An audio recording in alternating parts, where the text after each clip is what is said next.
ஸ்ரீராம், நீங்க ஸ்டார்ட் பண்றீங்களா? ஆம். நண்பர்களுக்கு வணக்கம். தங்க புத்தகம் குறித்து நம்ம விஷ்ணுபுரம் ஐரோப்பிய வாசகர்கள் சார்பில் வந்து இப்போ ஒரு 4-5 வாரங்களாக உரையாடி கொண்டிருக்கிறோம். இதை யார் ஒரு தொகுத்து சொல்றது, ஒரு மேம்பட்ட ஒரு இலக்கிய எழுத்தாளரோ ஆர் ஒரு வாசகரோ சொல்லலாம் என்பது அஜித்தன் தான் நம்மளுடைய ஒரு நேச்சுரல் சாய்ஸா தோன்றினாரு. இதுக்கு முன்னாடி தோன்றினது இல்ல. பட் அஜித்தன் பேர் வந்ததுமே வேற யாருக்கும் எந்த மறுப்புமே இல்ல. ஸோ அதனால அவருமே டைம் கிடைச்சது. உடனே இந்த குழு உரையாடல தொடங்கலாம் அப்படின்ற மாரி சொல்லிட்டோம். நான் ஒரு சிறிய அறிமுகம் குடுக்குறேன். அஜித்தன் குறித்த அறிமுகம் இல்லாதவர்கள் இங்க இருக்க வாய்ப்பில்லை. பட் எனினும் அ அஜித்தன் சூழலியலில் இளங்கலை பட்டமும், தத்துவத்தில் முதுகலை பட்டமும் பெற்ற பின் மைத்ரி நாவல் மூலம் தமிழ் எழுத்தாளராக அறியப்பட்டார். பரவலான எழுத்தாளராக அறியப்பட்டார். அதற்கு முன்பே அவரை அறிந்தவர்கள் அவருடைய டெரன்ஸ் மாலிக் அண்ட் வாக்னர் இம்ப்ரஷன்ஸ நல்லா அறிந்திருப்பார்கள்.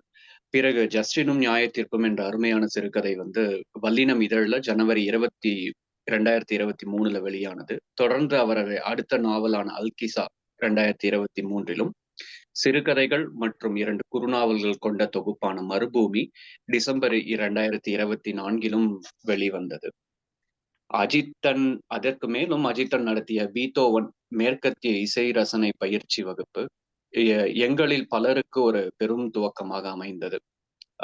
எனக்கு தெரிந்து ஷர்மிளாவும் நானுமே அட்டன் பண்ணினோம். அது முதல் கிளாஸ். அதுதான். Which was nothing but a fantastic experience. மேலும் மேற்கத்திய தத்துவ வகுப்பையும் அவர் வெள்ளிமலையில் நடத்துகிறார். திரைத்துறையிலும் அஜித்தன் பணியாற்றுகிறார். மணிரத்னம் குறித்து அவரது வியப்பை அல்லது விகசிப்பை நம்மில் பலர் கண்டிப்பாக கேட்டிருப்போம். தத்துவ வகுப்பும் பீத்தோவன் இசை ரசனை பயிற்சிமுக்கும் வரும் காலத்தில் ஐரோப்பாவிலும் நடக்கும் என்று ஒரு நம்புகிறோம். அவருடன் பேசிய எவரும் டெரன்ஸ் மாலிக்கும் வெர்னர் ஹெர்சாகும் ஷாப்பனாவரும் வாக்னரும் இணையும் புள்ளி ஒன்றை தொட்டிருப்பார்கள், அவர் உணர்ந்திருப்பார்கள். அவரது இந்த உரையினூடாக தங்க புத்தகத்தை நாம் தொகுத்துக் கொள்வது ஒரு நல்ல அனுபவமாக இருக்கும் என்று நம்புகிறோம். நன்றி அஜித்தன், உங்களுடைய நேரத்துக்கு. நன்றி.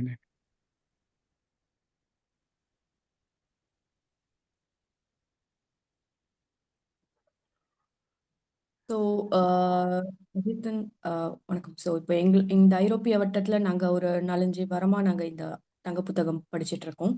ஸோ இந்த கதைகள் பெரும்பாலும் ஒரு திபெத் ஒரு பௌத்த ஒரு இதை சார்ந்து போகுது.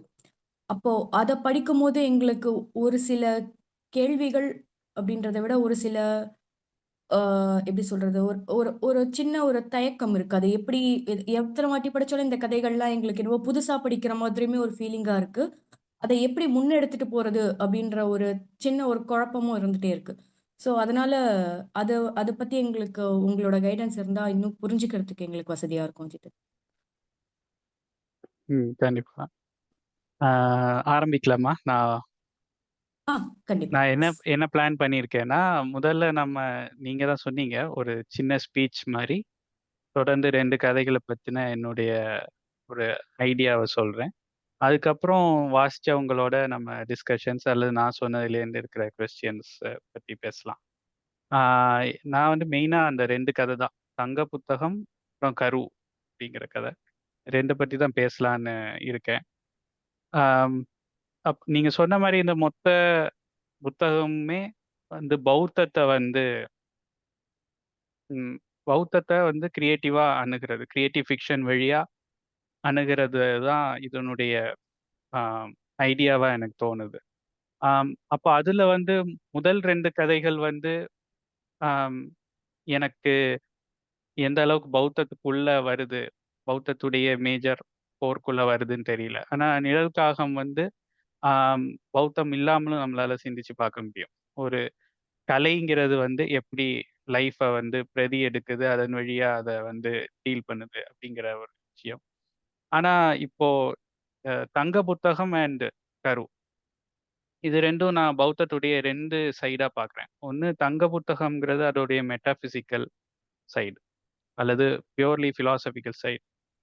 கருங்கிறது ஆக்சுவலா கருவ பத்தி நான் ரொம்ப கம்மியா தான் பேசுறதுக்கு எடுத்துருக்கேன். ஏன்னா அது பேசுறத விட அது ஒரு ஒரு ஒரு ஒரு ஃபீலிங் சார்ந்ததா தான் நான் பார்க்குறேன். ஸோ கரு என்ன ரொம்ப இன்ஃப்ளூயன்ஸ் பண்ண ஒர்க்கு. நான் மறுபூமின்னு ஒரு கதை எழுதும்போது, கரு தான் என் பேக் ஆஃப் மை மைண்ட் ஓடிக்கிட்டே இருந்தது. இது 2க்கும் சோர்ஸா வந்து நான் இன்னொரு கதைய பார்க்குறேன். அத பத்தி நம்ம பின்னாடி பேசலாம். ஆனா அந்த கருங்கிற கதை வந்து ம், பௌத்தத்துடைய ஆ ஃபீலிங் சார்ந்த அல்லது அதனுடைய உணர்வு நிலை சார்ந்த ஒரு கதையா பார்க்குறேன். ஸோ அதனால முதல்ல தங்க புத்தகம் பத்தி தான் நான் இன்னும் கொஞ்சம் டீட்டெயில்டா பேசலாம் அப்படின்னு எனக்கு தோணுச்சு.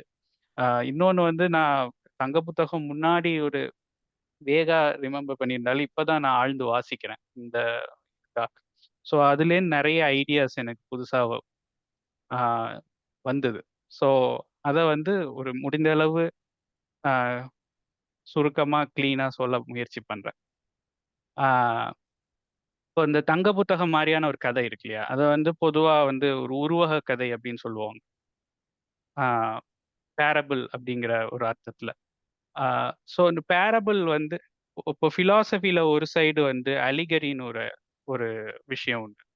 ஒரு அலிகரிங்கிறது இப்போ பிளேட்டோவுடைய கேவ் அலிகரிங்கிறது ரொம்ப புகழ்பெற்ற ஒரு ஒரு அலிகரி.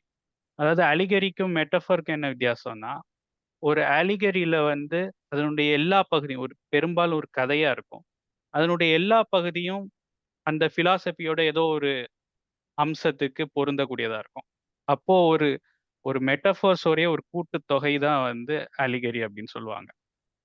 இப்போ பிளேட்டோவுடைய கேவ் அலிகரி எடுத்துக்கிட்டீங்கன்னா, ஒரு கேவ்க்குள்ள ஒரு மனிதர்கள் பிணைக்கப்பட்டிருக்காங்க. அதுல நிழல்ங்கிறது ஒரு அர்த்தம். அந்த கேவ்லேருந்து வெளிய வர அந்த மனிதன் பார்க்கக்கூடிய சூரியன்கிறது ஒரு அர்த்தம். அவன் திருப்பி உள்ள போயி அத சொல்லும்போது ஏற்கக்கூடிய அ அ நடக்கக்கூடிய அந்த போராட்டம். உள்ள இருக்கிறவங்க அவன ஏத்துக்கல.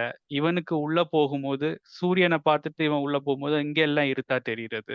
ஸோ இது எல்லாமே பிலாசபிக்கலா ஒரு ஞானத்த அடைஞ்சவன் திருப்பி இந்த உலகத்துக்கு வந்து இயங்குறத பத்தி, எல்லாமே ஒண்ணு ஒண்ணு ரிலேட் ஆகும். அதுதான் ஒரு அலிகரியுடைய தன்மை. ஏன்னா, பிலாசபில அலிகரின்னு சொல்றதுக்கும், ஒரு பேரபிளுக்கும் மேலதிகமா இருக்கிறது. முக்கியமா சொல்லணும்னா, பேரபிள் எல்லாமே வந்து ஒரு பிலாசபிக்கல் அலிகரியா இருக்கணும்னு இல்ல. ஆனா, பிலாசபிக்கல் அலிகரிக்கு எல்லாத்துக்குமே ஒரு பேரபிள் தன்மை உண்டு. அத வந்து எப்படி அது ஒரு டேலா மாறுது அப்படிங்கிறது அந்த ட்ராமடைஸ் பண்ற அந்த எலிமெண்ட்ல தான் இருக்கு. இப்ப தங்க புத்தகத்த நீங்க வந்து சிம்பிளா ஒரு புத்திஸ்ட் பிலாசபி அலிகரியா பார்க்கலாம். பிரதியே எடுக்க முடியாத ஒரு புத்தகம் அப்படிங்கிற ஒரு அலிகரி. ஸோ இத வந்து ஒரு பிலாசபிக்கல் டெக்ஸ்ட்ல வந்து நீங்க சொல்லிட்டு போலாம். ஆனா அத கதையா மாறும்போது அதுல நடக்கக்கூடியது வந்து, அத பிரதி எடுக்கிறதுல இருக்கக்கூடிய அந்த உணர்ச்சி கொந்தளிப்பு. அத வந்து எடுக்க முடியாதுங்கிற அந்த ஆ விரக்தி இந்த எல்லாத்தையும் ட்ராமடைஸ் பண்ணும்போது தான் வந்து அந்த ஒரு பிலாசபிய வந்து டிராமா வழியா அடிக்கோடுறது. இதுதான் வந்து ஒரு கிரியேட்டிவ் ஃபிக்ஷன் ஹை லெவல்ல பண்ணக்கூடியது. என்ன பொறுத்தவரைக்கும் ஒரு பிலாசபிய அம் வலிந்து திணிக்காம உண்மையிலேயே அந்த ட்ராமடைஸ் பண்ணக்கூடிய ஒர்க் எல்லாம் வந்து, ஆ அத எழுதுறதுக்கு ஒரு பெரிய பிலாசபிக்கல் இதுவும் தேவ. ஒரு பெரிய கிரியேட்டிவ் மைண்டும் தேவ. ஏன்னா எப்படி இருந்தாலும் அந்த பேரபிள்ங்கிறது ஒரு ஒரு ஆர்ட்டிபிஷியலான ஒரு ஆர்டிஃபிஸ் தான். அந்த அந்த புத்தகம்ங்கிறது. அது ஒரு ஃபேண்டஸில மட்டும் தான். ஆனா அத வந்து ரியலா வந்து ட்ராமடைஸ் பண்றது இருக்குல்ல. இப்போ உதாரணத்துக்கு ஆ இப்படி யோசிக்கலாம். அந்த மேரி இன் எ ரூம் அப்படின்னு ஒரு ஃபேமஸ் தாட் எக்ஸ்பெரிமெண்ட் உண்டு. மாடர்ன் பீரியட்ல தான் ஃபிராங்க் ஜாக்சன் ஒருத்தர் தான் 82ல அத ப்ரொப்போஸ் பண்ணாரு. அது வந்து சிம்பிளா இப்படிதான். ஒரு ஒரு பிளாக் அண்ட் ஒயிட் ரூம்ல மேரிங்கிற ஒரு பொண்ண வளர்க்குறாங்க. அவளுக்கு வந்து கலர்ங்கிற எக்ஸ்பீரியன்ஸே சுத்தமா கிடையாது. ஆனா, அவளுக்கு கலர் பத்தின எல்லா நாலெட்ஜ், எல்லா ஃபேக்ட்ஸையும் அவருக்கு குடுக்குறாங்க. அது வழியா அவ வந்து டெட்யூஸ் பண்றா. அதாவது இந்த ஃப்ரீக்வென்சிலேருந்து இந்த ஃப்ரீக்வென்சிங்கிறது கிரீன் அறியப்படுது. இந்த கிரீன் வந்து இந்த இலைகள்ல இதுல இருக்கு. எல்லா தகவலும் அவளுக்கு குடுக்கப்படுது. ஆனா, அவ இந்த கலர் எக்ஸ்பீரியன்ஸ் பண்ணல. ஸோ, அவ வந்து என்ன சொல்றாங்கன்னா, அந்த தாட் எக்ஸ்பெரிமென்ட்ல அவ ஒரு கலர் சயின்டிஸ்ட்டாவே அறியப்படுறா. ஏன்னா, கலர் பத்தின எல்லா மேத்தமேட்டிக்கல் ஈக்குவேஷன்ஸ் எல்லா இதையும் அவளால டெட்யூஸ் பண்ண முடியும். இப்போ அவள ஒரு 20 வயசுக்கு அப்புறம் வெளி உலகத்துக்கு திறந்து விடுறாங்க. அவ முதலா கலர எக்ஸ்பீரியன்ஸ் பண்றா. ஸோ அந்த இடத்துல அவ மேலதிகமா ஏதாவது தெரிந்து கொள்றாளா? அப்படிங்கிறது அந்த தாட் எக்ஸ்பெரிமெண்ட். ஸோ அத ப்ரொப்போஸ் பண்றவரு வந்து இல்ல நாலெட்ஜ்க்கும் மீறி experience, first hand experience qualia அப்படின்னு சொல்லுவாங்க. அது வந்து ஒரு மேலதிகமான ஒரு நோயிங் அப்படின்ற ஒரு விஷயத்த சொல்றாரு. ஸோ இது வந்து டிபேட் பண்ணக்கூடிய பிலாசபில அதிகம் டிபேட் பண்ற ஒரு தாட் எக்ஸ்பெரிமெண்ட். இப்ப இத வந்து நீங்க ட்ராமடைஸ் பண்ணி சொல்ல முடிஞ்சதுன்னு வச்சுக்கோங்களேன். இதையே அந்த பெண் பிறக்கிறதுலேருந்து வளர்ற வரைக்கும் அது மொமெண்ட் அந்த திறந்து விடுற மொமெண்ட் அத டிசைட் பண்றது. அவ இறந்துருவாளா? அந்த ஓவர்வெல்மிங் நாலேட்ஜ்னால. இ இந்த இந்த இந்த இந்த மாரியான பாசிபிலிட்டீஸ் இருக்குல்ல. இதுதான் வந்து ஒரு அந்த அந்த அத வந்து அலிகரிய வந்து ஒரு பேரபிளா மாத்துது. ஸோ அந்த வகையில தான் எனக்கு வந்து தங்க புத்தகம் வந்து முக்கியமான ஏன்னா வெறும் அலிகரியா இல்லாம அது ஒரு பவர்ஃபுல்லான ஒரு பேரபிளா மாறிருக்கு. ஆ ஸோ அத பத்தி தொடங்குறது முதல்ல எப்படி தொடங்கலாம் அப்படின்னு நினைக்கிறேன்னா, இந்த இந்த எல்லா கதைகளுக்குமே இந்த பேட்டர்ன் இருக்கு. முதல்ல அந்த குருகுலத்துல நடக்கக்கூடிய ஒரு டிஸ்கஷன். அது ரொம்ப விளையாட்டுத்தனமா இருக்குது. ஆனா அதுக்குள்ள வந்து ஒரு ப்ரில்யூட் நடக்கும். முக்தா வந்து ஒரு கதை சொல்ல ஆரம்பிப்பாரு. அந்த கதை சொல்றதுக்கு முன்னாடி அவர் ஒரு ஆ பல பேர் பண்ணியா பேசுறது வழியா அவர் ஒரு ப்ரில்யூட் குடுப்பாரு. இப்போ உதாரணத்துக்கு நிழல் காகம் கதையில வந்து ஆர்ட்ங்கிறது எப்படி இயங்குது? அத சொல்லிட்டு அதுக்கப்புறம் தான் இந்த நிழல் காகம் அந்த கதை வருது. ஆ அதுல வந்து அவர் அந்த காகத்தோட எப்படி ஒரு விளையாட்டா மாத்திக்கிறாருங்கிறது. அந்த இடத்துல ஆர்ட்ட பத்தி டிஸ்கஷன் வரல. ஆனா நீங்க அந்த டிஸ்கஷன கவனிக்கும்போது தான் இது ஆர்ட் பத்தின ஒரு கமெண்ட்ரி அப்படிங்கிறது உங்களுக்கு தெரியும். ஸோ இதே மாரி இந்த தங்க புத்தகம் தொடங்குற இடம் ரொம்ப முக்கியமான இடம். அதாவது அவர் ஒரு ஸ்டேட்மெண்ட் சொல்றாரு. பிரதியே எடுக்க முடியாத ஒரு புத்தகம் ஒண்ணு இருக்கு.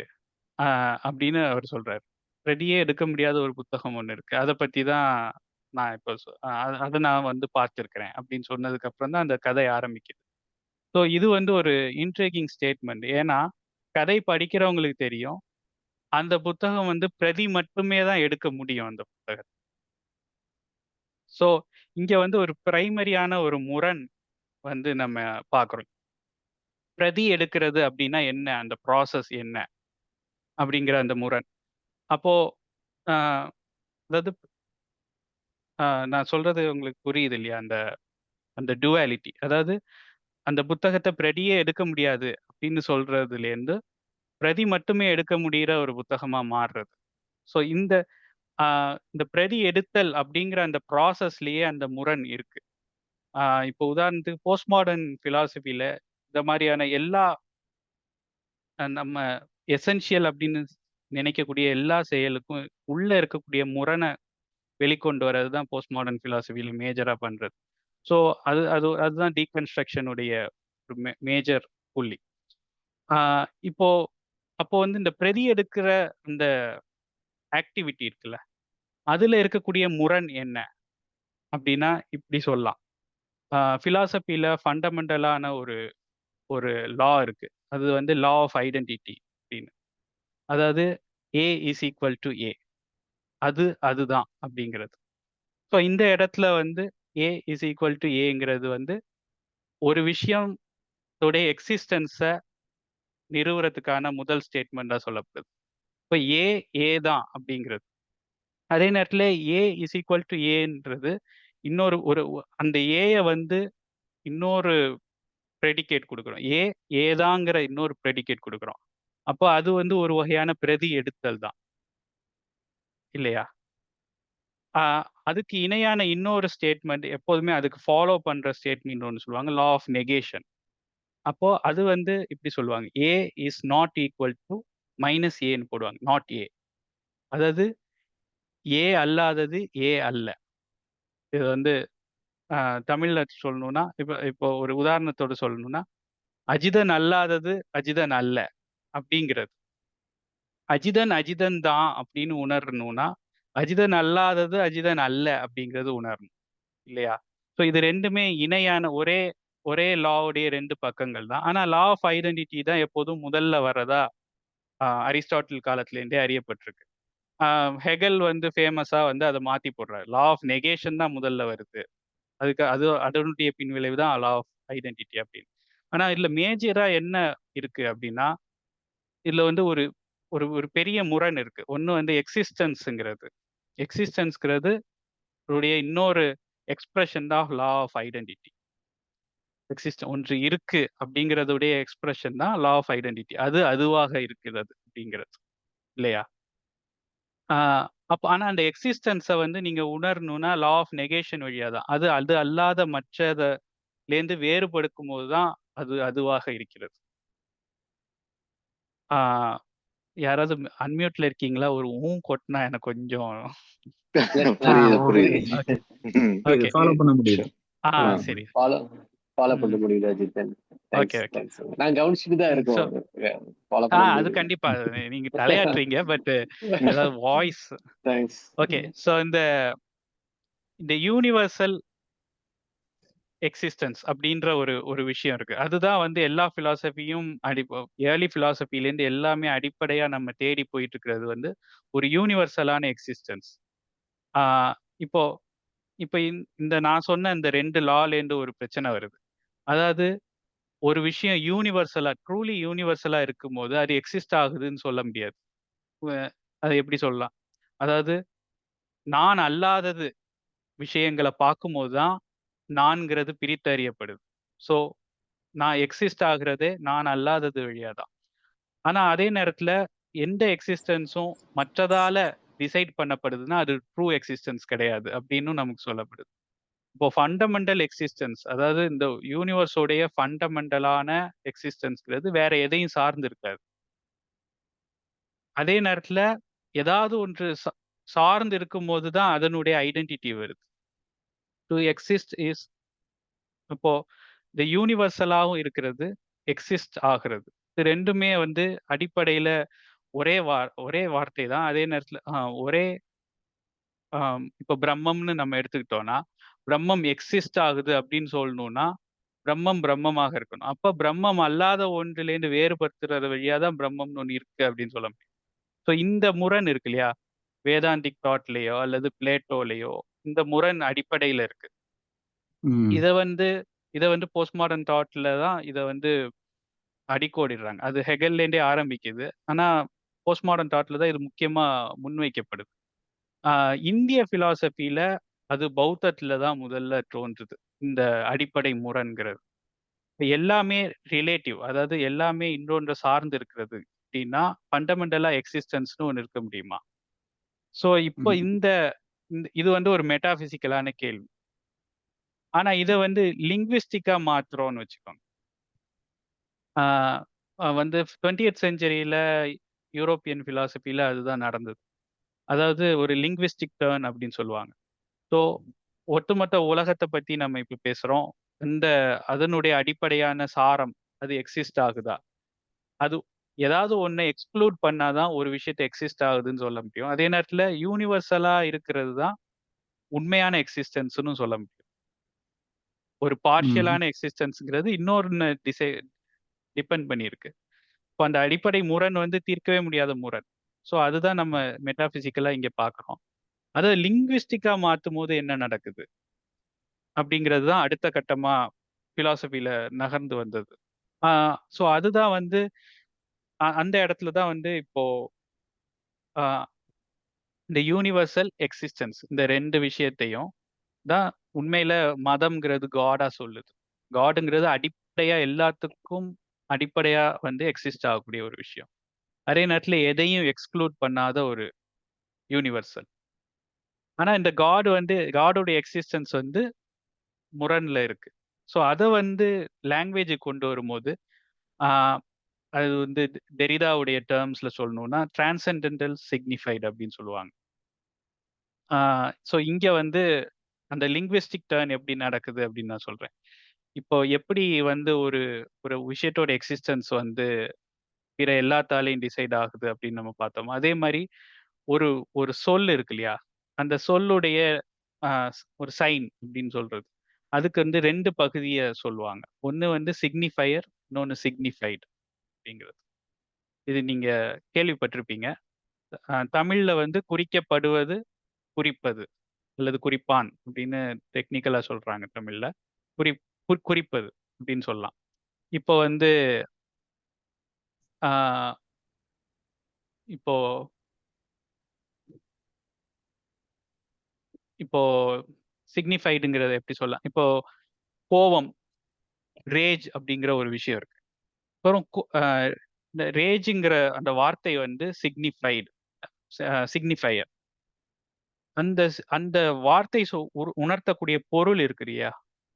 அதுதான் சிக்னிஃபைடு அப்படின்னு சொல்றோம். அந்த ரேஜ், அந்த பெரும் கோவம் அப்படிங்கிற அந்த அந்த அந்த ஃபீலிங், அந்த இமோஷன், அதுதான் சிக்னிஃபைடு அப்படின்னு சொல்றாங்க.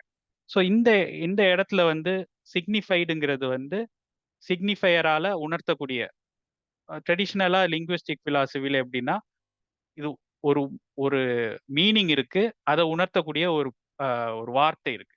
இந்த மீனிங்க்கும் வார்த்தைக்கும் ஒரு டைரக்ட் அர்த்தம், குறிக்கக்கூடிய அர்த்தம் இருந்தது அப்படிங்கிறது தான் முதல்ல பிலாசபில சொல்ல. ஆனா ஸ்ட்ரக்சரலிசம் வரும்போது சிக்னிஃபையருக்கு வந்து எப்படி மீனிங் வருதுன்னா, அது வந்து பிற சிக்னிஃபையர்ஸ்லேருந்து தன்னுடைய ரிலேஷனை எடுத்துக்குது. அது வழியா தான் சிக்னிஃபையருக்கு மீனிங் வருது அப்படின்னு சொல்றாங்க. அதே நேரத்துல சிக்னிஃபைடுக்கும் அதுக்கும் உள்ள ரிலேஷனை அவங்க ரத்து பண்ணல, ஸ்ட்ரக்சரலிஸ்ட் பிலாசபர், சொஷோர் மாதிரி ஆட்கள். இப்போ ரேஜ்ங்கிற ஒரு வார்த்தையை எக்ஸாம்பிளா வச்சுக்கலாம். இப்போ இந்த ரேஜ்ங்கிற வார்த்தை வந்து நீங்க டிக்ஷனரியில தேடினீங்கன்னா பெரும் கோபம், கிரேட் ஆங்கர் அப்படின்னு டிரான்ஸ்லேட் பண்ணுவாங்க. ஸோ இந்த டிக்ஷனரியில நீங்க என்ன பாக்குறீங்க? அது வந்து மத்த இதோட ஒரு ஒரு விஷயத்தோட அர்த்தத்தை நீங்க எப்படி பாக்குறீங்க? இன்னொரு விஷயத்தோடைய அர்த்தத்தோட. அப்போ ஆங்கர்ங்கிற ஒரு விஷயத்துல கிரேட்டுங்கிற ஒரு அட்ஜெக்டிவ் ஆட் பண்ணும்போது வரக்கூடியது ரேஜ். இப்போ ஆங்கர்ங்கிறது என்ன அப்படின்னு திருப்பி பார்த்தீங்கன்னா, அது வந்து வயலண்ட் எக்ஸ்பிரஷன் ஆஃப் டிசாட்டிஸ்ஃபேக்ஷன் அப்படின்னு ஏதாவது ஒரு ஒரு ஒரு எக்ஸ்பிளனேஷன் வரும். ஸோ டிசாட்டிஸ்ஃபேக்ஷன்னா என்ன அப்படின்னு பார்த்தீங்கன்னா, வந்து சாட்டிஸ்ஃபேக்ஷனுக்கு ஆப்போசிட் ஆனது. சாட்டிஸ்ஃபேக்ஷன்னா என்னன்னு பார்த்தீங்கன்னா, அது வந்து ஒரு ஸ்டேட் ஆஃப் ஹாப்பினஸ் அல்லது நிறைவு. இப்படி ஒரு அர்த்தத்தை நீங்க பார்க்க போகும்போது, அந்த அர்த்தம் வந்து இன்னொரு அர்த்தத்துக்கு தான், இன்னொரு ஒரு சிக்னிஃபையருக்கு தான் போகும். இன்னொரு ஸோ இது இந்த இப்ப ஒவ்வொரு வார்த்தையுமே இன்னொரு வார்த்தைகளுடைய அந்த வெப்ல தான் கனெக்ட் ஆயிருக்கு. ஸோ அந்த அந்த அர்த்தம் வந்து எந்த இடத்துலயும் இந்த இடத்துல தான். அப்போ ஒரு சொல்லுக்கு அதுதான் அர்த்தம். இப்போ இப்படி சொல்லலாம். ஆ இப்ப சில விஷயங்கள் நம்ம அப்படி சொல்லுவோம். குழந்தைகளுக்கு வந்து குழந்தைய வந்து நச்சு பண்ணும்போது, ஆ இது டேபிள்னா என்ன? டேபிள்னா அப்படின்னு கேட்டா, டேபிள்னா டேபிள் தான் அப்படின்னு சொல்றீங்க. ஆனா, ஆ அது வந்து மேம்போக்கா சொல்றது. அந்த கான்வர்சேஷன ஸ்டாப் பண்றதுக்கு சொல்றது. ஆனா உண்மையில அப்படி ஒண்ணு டேபிள்னா டேபிள் தான் அப்படின்னு இருக்கிற அர்த்தம் இருக்கு இல்லையா? அதுதான் உண்மையான டிரான்செண்டர். ஆனா அப்படி ஒண்ணு இருக்க முடியாது. அந்த குழந்தை மேற்கொண்டு கேட்கும்போது டேபிள்னா சேர் இருக்குல்ல, அது மாரி ஃபர்னிச்சர்லாம் இருக்குல்ல, அது மாரி ஒண்ணு டேபிள் அப்படின்னு நீங்க வந்து ஒரு கான்டெக்ஸ்ட்ட பில்ட் பண்ணுவீங்க. ஆனா கொ அதுன்னா அதுதான் அப்படின்னு சொல்லக்கூடிய ஒரு மீனிங் இருக்கவே முடியாது. ஆனா அதுதான் அப்படி ஒண்ணு இருக்க முடிஞ்சா தான் அது ஒரு அல்டிமேட் மீனிங் அப்படிங்கிறது. அதுதான் டிரான்செண்டென்டல் சிக்னிஃபைட் அப்படின்னு சொல்றது. இப்ப காட்னா காட் தான். அதுக்கு வேற எந்த எக்ஸ்பிளனேஷனும் கிடையாது. அப்படின்னு நீங்க சொல்ல முடிஞ்சதுன்னா, அதுதான் டிரான்செண்டென்டல் சிக்னிஃபைட உண்மையிலே டச் பண்ணக்கூடிய ஒரு சிக்னிஃபையர். ஆனா அப்படி ஒண்ணு இருக்க முடியாது. பை டெஃபினிஷன் வந்து மீனிங் வந்து இன்னொன்னு ரெஃபர் பண்ணணும். அதே நேரத்துல உண்மையான மீனிங் வந்து வேற எதையும் ரெஃபர் பண்ணாதது ஒண்ணு தான் அடிப்படையான மீனிங்கா இருக்க முடியும். இந்த 2 முரண் வந்து நம்ம முன்னாடி பார்த்த இதனுடைய லிங்குவிஸ்டிக்கான ஒரு எக்ஸ்பிரஷன். இப்ப அங்க வந்து காட் எந்த நிலையில இருக்கோ, அதே மாரி தான் இங்க டிரான்சென்டென்டல் சிக்னிஃபைட் அப்படின்னு டெரிடா சொல்றாரு. அதாவது சிக்னிஃபையர்ஸ் உடைய வெப்பால எல்லா சிக்னிஃபையரும் இணைக்கப்பட்டிருக்கு. ஸோ ஒரு சிக்னிஃபையருடைய அர்த்தம் வந்து மற்ற சிக்னிஃபையர்ஸால டிசைட் பண்ணப்படுறது. அப்போ இது வந்து ஒருபோதும் சிக்னிஃபைட கொண்டு சென்று அடையாது. அது வந்து அது அடையிற மாரியான ஒரு மாயை தான் இருக்கு அப்படின்றது தான் இவருடைய தியரி. அப்ப அப்படி ஒண்ணு டிரான்சென்டென்டலா இந்த லாங்குவேஜ்க்கு வெளிய சிக்னிஃபைடா இருக்க முடியுமா? அதுக்கு பேரு தான் அவரு டிரான்சென்டென்டல் சிக்னிஃபைட் அப்படின்னு சொல்றாரு. ஸோ அப்படி ஒண்ணு இருக்க முடியாது அப்படின்றது டெரிடாவுடைய ஆ டெரிடாவுடைய இது. ஸோ அந்த இடத்துல என்ன நடக்குது அப்படிங்கிறது. இப்போ ஆ நான் திருப்பி நம்ம கதைக்கு வர்றதுன்னா, ஆ இந்த முதல் பகுதி நான் சொன்னேன் இல்லையா? அதுதான் ம். வந்து முக்தாவுடைய மெட்டாபிசிக்கல் பிரச்சனை. அதுல வந்து அதுல திருப்பி ஒரு பேரபிள் வருது. அப்ப இந்த கதையே 2 பேரபிளால் ஆனது. ஒண்ணு வந்து அவர் ஃபர்ஸ்ட் எக்ஸ்பீரியன்ஸ் பண்றது. அவரை வந்து ஒரு இருள் சூழ்ந்த ஒரு அறையில அடைக்கிறாங்க. கதையை வாசிச்சவங்களுக்கு ஞாபகம் இருக்கலாம். ஸோ அந்த அறையில என்ன நடக்குதுன்னா, அவருக்கு வந்து வெளி உலகம் முழுக்க முழுக்க ரத்து செய்யப்படுது. இப்போ அதுல எக்ஸ்டர்னல் வேர்ல்டே இல்ல. வெறும் கரிய இது மட்டும் தான் இருக்கு. அவர் வேற எந்த ஆக்டிவிட்டியும் பண்ண முடியாது. ஸோ வந்து அவருடைய பெர்செப்ஷன் உலகம் முதல்ல தடைப்படுது. அப்போ அதுலேருந்து அடுத்த கட்டமா அவருடைய இன்டீரியர் உலகம் வந்து கொஞ்சம் கொஞ்சமா ஷட் டவுன் ஆகுது. மெமரீஸ், தாட் இந்த மாதிரியான விஷயங்கள். முன்னாடி தாட் கொப்பளிக்குது. அதுக்கப்புறம் தாட் கொஞ்சம் கொஞ்சமா அடங்குது. ஸோ இது வந்து இந்த இந்த இந்த டிவிஷன் இருக்கு இல்லையா? External world and interior world. புற உலகம், அக உலகம். இந்த டிஸ்டிங்ஷன் வந்து நம்ம தாட்ல வந்தது ஒரு ஒரு முக்கியமான எல்லா பிலாசபிலயுமே அது ஒரு முக்கியமான முதல் நகர்வுன்னு சொல்லலாம். ஆனா அது ஒரு வகையில ஒரு பிழையான நகர்வு. ஏன்னா அப்படி ஒரு அப்சல்யூட் டிஸ்டிங்ஷன் கிடையாது. இப்போ நீங்க வந்து பர்செப்ஷன் அல்லது வலிங்கிற உணர்வு இதுக்கும் தாட்டுங்கிறதுக்கும் நீங்க பெரிய டிஸ்டிங்ஷன் வச்சிடுறீங்க. அது வந்து எக்ஸ்டர்னல் உலகம் சார்ந்தது. இது வந்து இன்டர்னல் உலகம் சார்ந்தது. ஆனா தாட்டுக்கு பெயின் கொடுக்க முடியும்.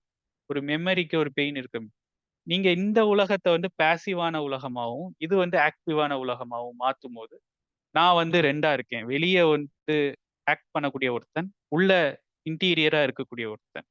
ஸோ உள்ள இருக்கிற இன்டீரியரா இருக்கிற ஒண்ணு தான் வந்து செல்ஃப், ஈகோ அல்லது சோல் இந்த மாதிரியான எல்லா விஷயத்துக்கும் இதுதான் ஆக்ட் பண்றது ஒண்ணு, உள்ள இருக்கிற இன்னொன்னு அப்படின்னு அந்த டிஸ்டிங்ஷன் தான் அந்த அந்த தாட்ட குடுக்குது.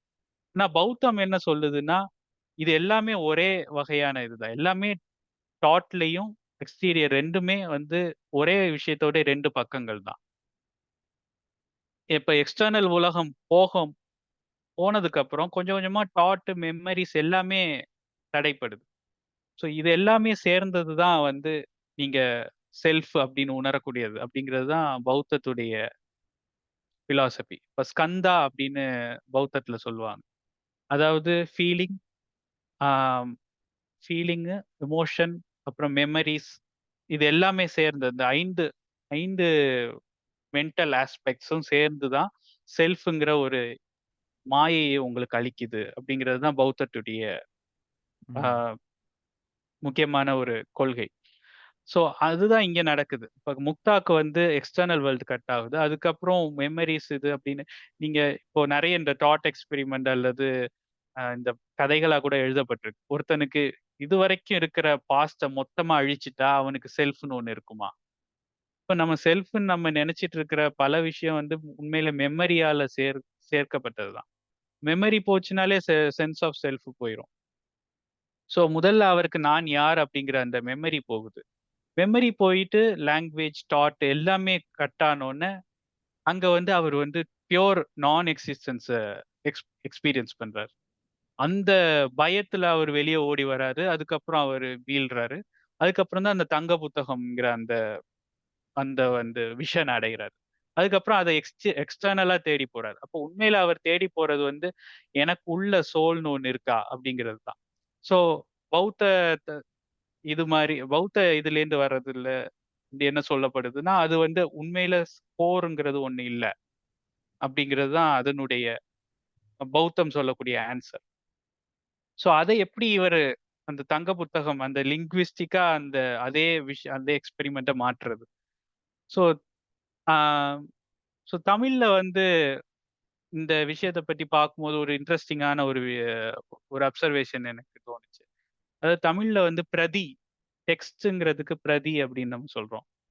அதே நேரத்துல பிரதிங்கிறது காப்பி அப்படிங்கிற அர்த்தமும். அப்போ டெக்ஸ்ட்ங்கிறது ஒரிஜினல் அப்படிங்கிற அர்த்தத்துல பயன்படுத்தலாம். ஆ காப்பிங்கிறது டெக்ஸ்டுடைய காப்பி. ஆனா தமிழ்ல வந்து ஒரிஜினல் டெக்ஸ்ட்டுக்கே வந்து பிரதி அப்படின்னு தான் பேரு. பிரதி எடுக்கிறது அப்படின்னு நம்ம சொல்றோம். பிரதிபிம்பம். ஸோ அந்த முரண் வந்து எனக்கு இன்ட்ரஸ்டிங்கா தோணுச்சு. ஏன்னா இந்த கதையில இருக்கக்கூடியது அந்த மேஜரான முரண் அதுதான். அதாவது இந்த தங்க புத்தகம்ங்கிறது நான் சொன்ன அந்த ஃபண்டமெண்டல் எக்ஸிஸ்டன்ஸ்ன்னு ஒண்ண நோக்கி போகும்போது நம்ம அடையக்கூடியது தான். அதாவது அந்த தங்க புத்தகத்த நீங்க பிரதி எடுக்கலாம். பிரதி எடுத்துட்டு நீங்க அத திருப்பி பார்க்கும்போது அது வேற ஒண்ணா மாறியிருக்கு. இப்ப லா ஆஃப் ஐடென்டிட்டி அது வந்து மீறுது. அது இப்ப தங்க புத்தகம்னு ஒண்ணு எக்ஸிஸ்ட் ஆகணும்னா, அது எப்போதுமே அதாவே இருக்கணும். ஆ ஒன்று அதாவே இருக்கிறது வந்து வேற ஒன்றா மாறி, மாறி, மாறி மத்தத கிரியேட் பண்றது. அதாவது இதுதான் ஒரு ஒரு வேதாந்திக் விஷன்ங்கிறது. ஒரு சத் அப்படின்னு ஒண்ணு. அது தான் மட்டுமே ஆனது. ஏ இஸ் ஈக்குவல் டூ ஏ அப்படின்னு ஒண்ணு எக்ஸிஸ்ட் ஆகுறது. அது மாறவே மாறாது. அது மாறக்கூடிய பல விஷயங்கள கிரியேட் பண்ணுது. அப்படிங்கிறது தான் வேதாந்திக் தாட். ஆனா இங்க இருக்கிற தங்க புத்தகம்ங்கிறது, அது பர்ட்டிகுலரா என்ன அப்படிங்கிறது அது ஒருபோதுமே சொல்ல முடியாது. ஏன்னா, அது பிரதி எடுக்கும்போது ஒண்ணா இருக்கு. திருப்பி பார்க்கும்போது வேற ஒண்ணா இருக்கு. இந்த பௌத்த பௌத்த மாற்றம் இருக்கு இல்லையா? நிலையா மாறிக்கிட்டே இருக்கக்கூடிய ஒரு ரியாலிட்டி. அதுதான் ஃபண்டமெண்டல் ரியாலிட்டிங்கிறது சேஞ்ச் தான் அப்படிங்கிறது இல்லையா? அது வந்து அதனுடைய ஒரு அ மெட்டபாரிக்கலான ஒரு ஒரு ஒரு சிம்பல் தான் இந்த தங்க புத்தகம். இப்ப அந்த தங்க புத்தகம் வந்து ஆ இப்படி சொல்லலாம்.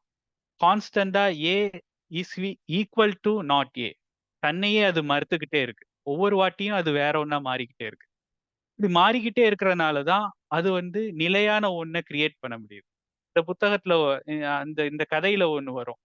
அதாவது இந்த தங்க புத்தகத்த உண்மையிலே நம்ம வெளிய அந்த அந்த அது ஒரு ஒரு கருவுக்குள்ள இருக்கு அது. ரொம்ப உள்ள இறங்கி போயி அதெல்லாம் அந்த அந்த பார்த்து அந்த விஷயங்கள் எல்லாமே நம்ம மெட்டஃபரிக்கலா பார்க்க முடியும். பட் நம்ம வந்து பேர் மினிமமா அந்த கதையுடைய எசன்ஸ மட்டும் எடுத்து பேசலாம். இப்போ அந்த கதை இருட்டுக்குள்ள அந்த அந்த புத்தகம் வந்து ஒரு அறை இருளுக்குள்ள இருக்கக்கூடிய அந்த இடத்துல தான் சூட்சுமமா அது வந்து மாறிக்கிட்டே இருக்கு. ஸோ அதை இவன் ஒரு இடத்துல சொல்றாங்க. அந்த முக்தாவுடைய ஃப்ரெண்ட் சொல்றாரு. அத வந்து பா பாட் சொல்றாரு. அத வந்து வெளிய எடுத்து வெளிச்சத்துக்கு கொண்டு வந்து அத உறைய வச்சுட்டா வந்து இத எடுத்த பிரதிகள் எல்லாமே வந்து டூப்ளிகேட் ஆயிரும் அப்படின்னு. அப்போ இந்த பிரதி எல்லாமே ஒரிஜினலா இருக்கணும்னா, இது தானே எப்போதுமே மாறிக்கிட்டே இருக்கக்கூடிய ஒண்ணா இருக்கும். ஸோ இந்த இந்த விஷயம் தான் அந்த அடிப்படை முரண்கிறது. அப்போ ஒரு எக்ஸிஸ்டன்ஸ கிரியேட் பண்றது வந்து கான்ஸ்டன்ட்டா மாறிக்கிட்டே இருக்கக்கூடிய இன்னொன்று. ஆ ஸோ தங்க புத்தகத்தோடைய அந்த நேச்சர் இருக்குல்ல, இத தான் வந்து டெரிடாவுடைய பிலாசபில அந்த அது ஆக்சுவலா போஸ்ட் மாடர்ன் பிலாசபி அல்லது போஸ்ட் ஸ்ட்ரக்சரல் பிலாசபிக்கும் புத்திசத்துக்கும் நெறைய தொடர்பு இருக்கு. அது வந்து ஃபார்முலாவே நெறைய இந்தியன் சைட்ல இருந்தும், புத்திஸ்ட் சைட்ல இருந்தும் எழுதப்பட்டிருக்கு. அந்த இந்த இந்த ஒற்றுமைகள பத்தி. முக்கியமா ரிலேஷன் சார்ந்து எப்படி எல்லாமே கட்டமைக்கப்பட்டிருக்குங்கிறது இருக்கு இல்லையா? அது 2மே அந்த இந்த 2 ஸ்கூல் ஆஃப் தாட்டுக்குமே இணையானது தான். ஸோ நெறைய அந்த மாரி நான் சொல்றது வந்து பிலாசபில லெஜிட்டிமேட்டா நெறைய பேசப்பட்ட விஷயம் தான். அ அப்போ அந்த வகையில அ டெரிடா வந்து ஒரு விஷயத்த சொல்றாரு. அதாவது இந்த சிக்னிஃபையர்ஸ் எல்லாமே சேர்ந்து ஒரு மீனிங்க உருவாக்குது இல்லையா? இந்த மீனிங் உருவாகுறது எப்படி? இப்போ நீங்க வந்து ஒரு வார்த்தைய ரேஜ்ங்கிற ஒரு வார்த்தைய இப்போ உங்களுடைய சென்டர் அல்லது பிரசன்ட்டா வைக்கிறீங்க. அதுக்கு மத்த எல்லாத்தையும் கான்டெக்ஸ்ட் ஆக்கு. ஏன்னா எப்போதுமே எல்லாத்தையும் நம்ம பார்த்ததில்ல. ஏதாவது ஒண்ணுல நம்ம ஃபோக்கஸ் பண்ணணும். இப்போ மத்ததெல்லாம் சேர்ந்து இதுக்கு ஒரு மீனிங் இருக்கிறதாக ஒரு பிம்பத்த குடுக்குது இல்லையா? அந்த அப்ப அது எப்படி உருவாகுது? அந்த ம். ஒரு பிம்பம் எப்படி ஒரு ஒரு இடத்துல அந்த பிம்பம் எப்படி உருவாகுது? நான் இப்படி சொல்லுவேன். ஆ இப்படி நீங்க ஒரு ஆப்டிகல் இல்யூஷன் பார்த்திருக்கலாம். ஒரு 4 கருப்பு ஸ்கொயர் ஒரு பிளஸ் ஷேப் வெள்ள ஸ்பேஸ்க்கு இப்படி வச்சோம்னு வச்சுக்கோங்க. ஒரு வெள்ள பிளஸ் ஷேப்ல ஒரு பிளாங்க்க்கு 4 கருப்பு ஸ்கொயர் வச்சோம்னா, அந்த சென்டர் பாயிண்ட்ல ஒரு கிரே ஃபார்ம் ஆகும் தெரியுமா? நான் சொல்றது உங்களுக்கு புரியுதா? அந்த ஒரு அதாவது இப்படி ஒரு பிளாக் இது நடுவுல ஒரு ஒயிட் இது. ஸோ இந்த சென்டர் பாயிண்ட்ல இந்த பிளாக் ஸ்கொயர்ஸ் 4ம் கன்வெர்ஜ் ஆகுற இடத்துல ஒரு கிரே உங்களுக்கு தெரியும். ம். Grey dot. புரியுது. ம். கிரே டாட் தெரியும். ஆனா உண்மையில அது எக்ஸிஸ்ட் ஆகல. ஆனா அந்த இந்த பிளாக் ஸ்கொயர் வந்து அந்த ஆப்டிகல் இல்லூஷன உருவாக்குது. ஸோ அந்த மாரியான ஒரு எக்ஸிஸ்டன்ஸ் வந்து அதுதான் சிக்னிஃபைடா உருவாகுது. அப்ப அந்த அந்த இது இருக்கு இல்லையா? அத வந்து டெரிடா ட்ரேஸ் அப்படின்னு சொல்றாரு. தடம் அப்படின்னு டிரான்ஸ்லேட் பண்ணலாம். ஆ இப்போ தடம்ங்கிற வார்த்தைக்கே ஒரு ஒரு அ அர்த்தம் என்னன்னா, ஒன்று இருந்ததுடைய தடம் இல்லையா? ஒரு ஒரு பிரசன்ஸ் இருக்கு. அது பின்னாடி இல்லாம ஆனோனே அதனுடைய தடம் இருக்கு. ஆனா டெரிடா அத இன்வெர்ட் பண்றாரு. அதாவது ஒரு விஷயம் எக்ஸிஸ்ட் ஆகுறதுக்கு முன்னாடியே தடம், ஆப்சன்ஸ் வந்து அதுக்கு முன்னாடி இருக்கு அப்படிங்கிற மாதிரி. ஸோ தடம்ங்கிறது பிரசன்ஸுக்கு முன்னாடி இருக்கக்கூடியது. பிரசன்ஸ் உடைய ஆப்சன்ஸ் அப்படின்னு அவர் சொல்றாரு. ஸோ அந்த அந்த ட்ரேஸ் இருக்கு இல்லையா, அதுதான் வந்து நம்ம தங்க புத்தகம் நம்ம பார்க்கிறது வந்து அந்த ட்ரேஸ் தான். அது வந்து எக்ஸிஸ்டன்ஸ் கிடையாது. ஆனா எக்ஸிஸ்டன்ஸை பல விதமான எக்ஸிஸ்டன்ஸை உருவாக்கக்கூடிய ஒரு நான் எக்ஸிஸ்டன்ஸ்னு சொல்றதும் இங்க தவறு. அதுக்கு வந்து கரெக்டான வார்த்தைன்னு நான் நினைக்கிறது வந்து பொட்டன்ஷியாலிட்டி அப்படின்னு. இதுவும் வெஸ்ட்ல சொல்லக்கூடிய ஒரு விஷயம் தான். பொட்டன்ஷியாலிட்டி ஆக்சுவாலிட்டி அப்படின்னு சொல்லுவாங்க. அரிஸ்டாட்டிலோடைய டாட்லயே இருக்கு.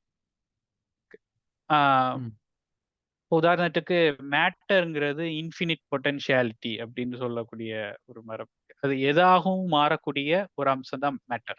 ஃபார்ம்ங்கிறது ஆக்சுவாலிட்டி அப்படின்னு சொல்லுவாங்க. ஸோ அதுக்குள்ள நம்ம போக வேண்டாம். ஆனா பொட்டன்ஷியாலிட்டிங்கிறது எதுவாகவும் மாறக்கூடிய பாசிபிலிட்டி உள்ள. இப்போ ஒரு களிமண் எடுத்துக்கிட்டீங்கன்னா அது வந்து ஒரு பானையாகவும் கப்பாகவும் பல விஷயங்களா மாறக்கூடிய ஒன்று. பட் களிமண் அப்படிங்கிறது வந்து வெறும் பொட்டன்ஷியாலிட்டி இல்லையா? ஆனா அந்த களிமண்ணே வந்து ஒரு மெட்டீரியல் தான். அது வந்து ஒரு லிக்விடாவோ வேப்பராகவோ மாற முடியாது. ஸோ அதனுடைய பொட்டன்ஷியாலிட்டி அந்த களிமண்குள்ள லிமிட் ஆகக்கூடிய பொட்டன்ஷியாலிட்டி தான். பட் இன்ஃபினிட் பொட்டன்ஷியாலிட்டின்னு ஒன்று இருக்க முடியும். எதுவாகவும் மாற முடியும் அப்படின்னா அது எந்த ஆக்சுவாலிட்டியாகவும் இருக்க முடியாது. ஸோ இல்லையா? ஓகேயா?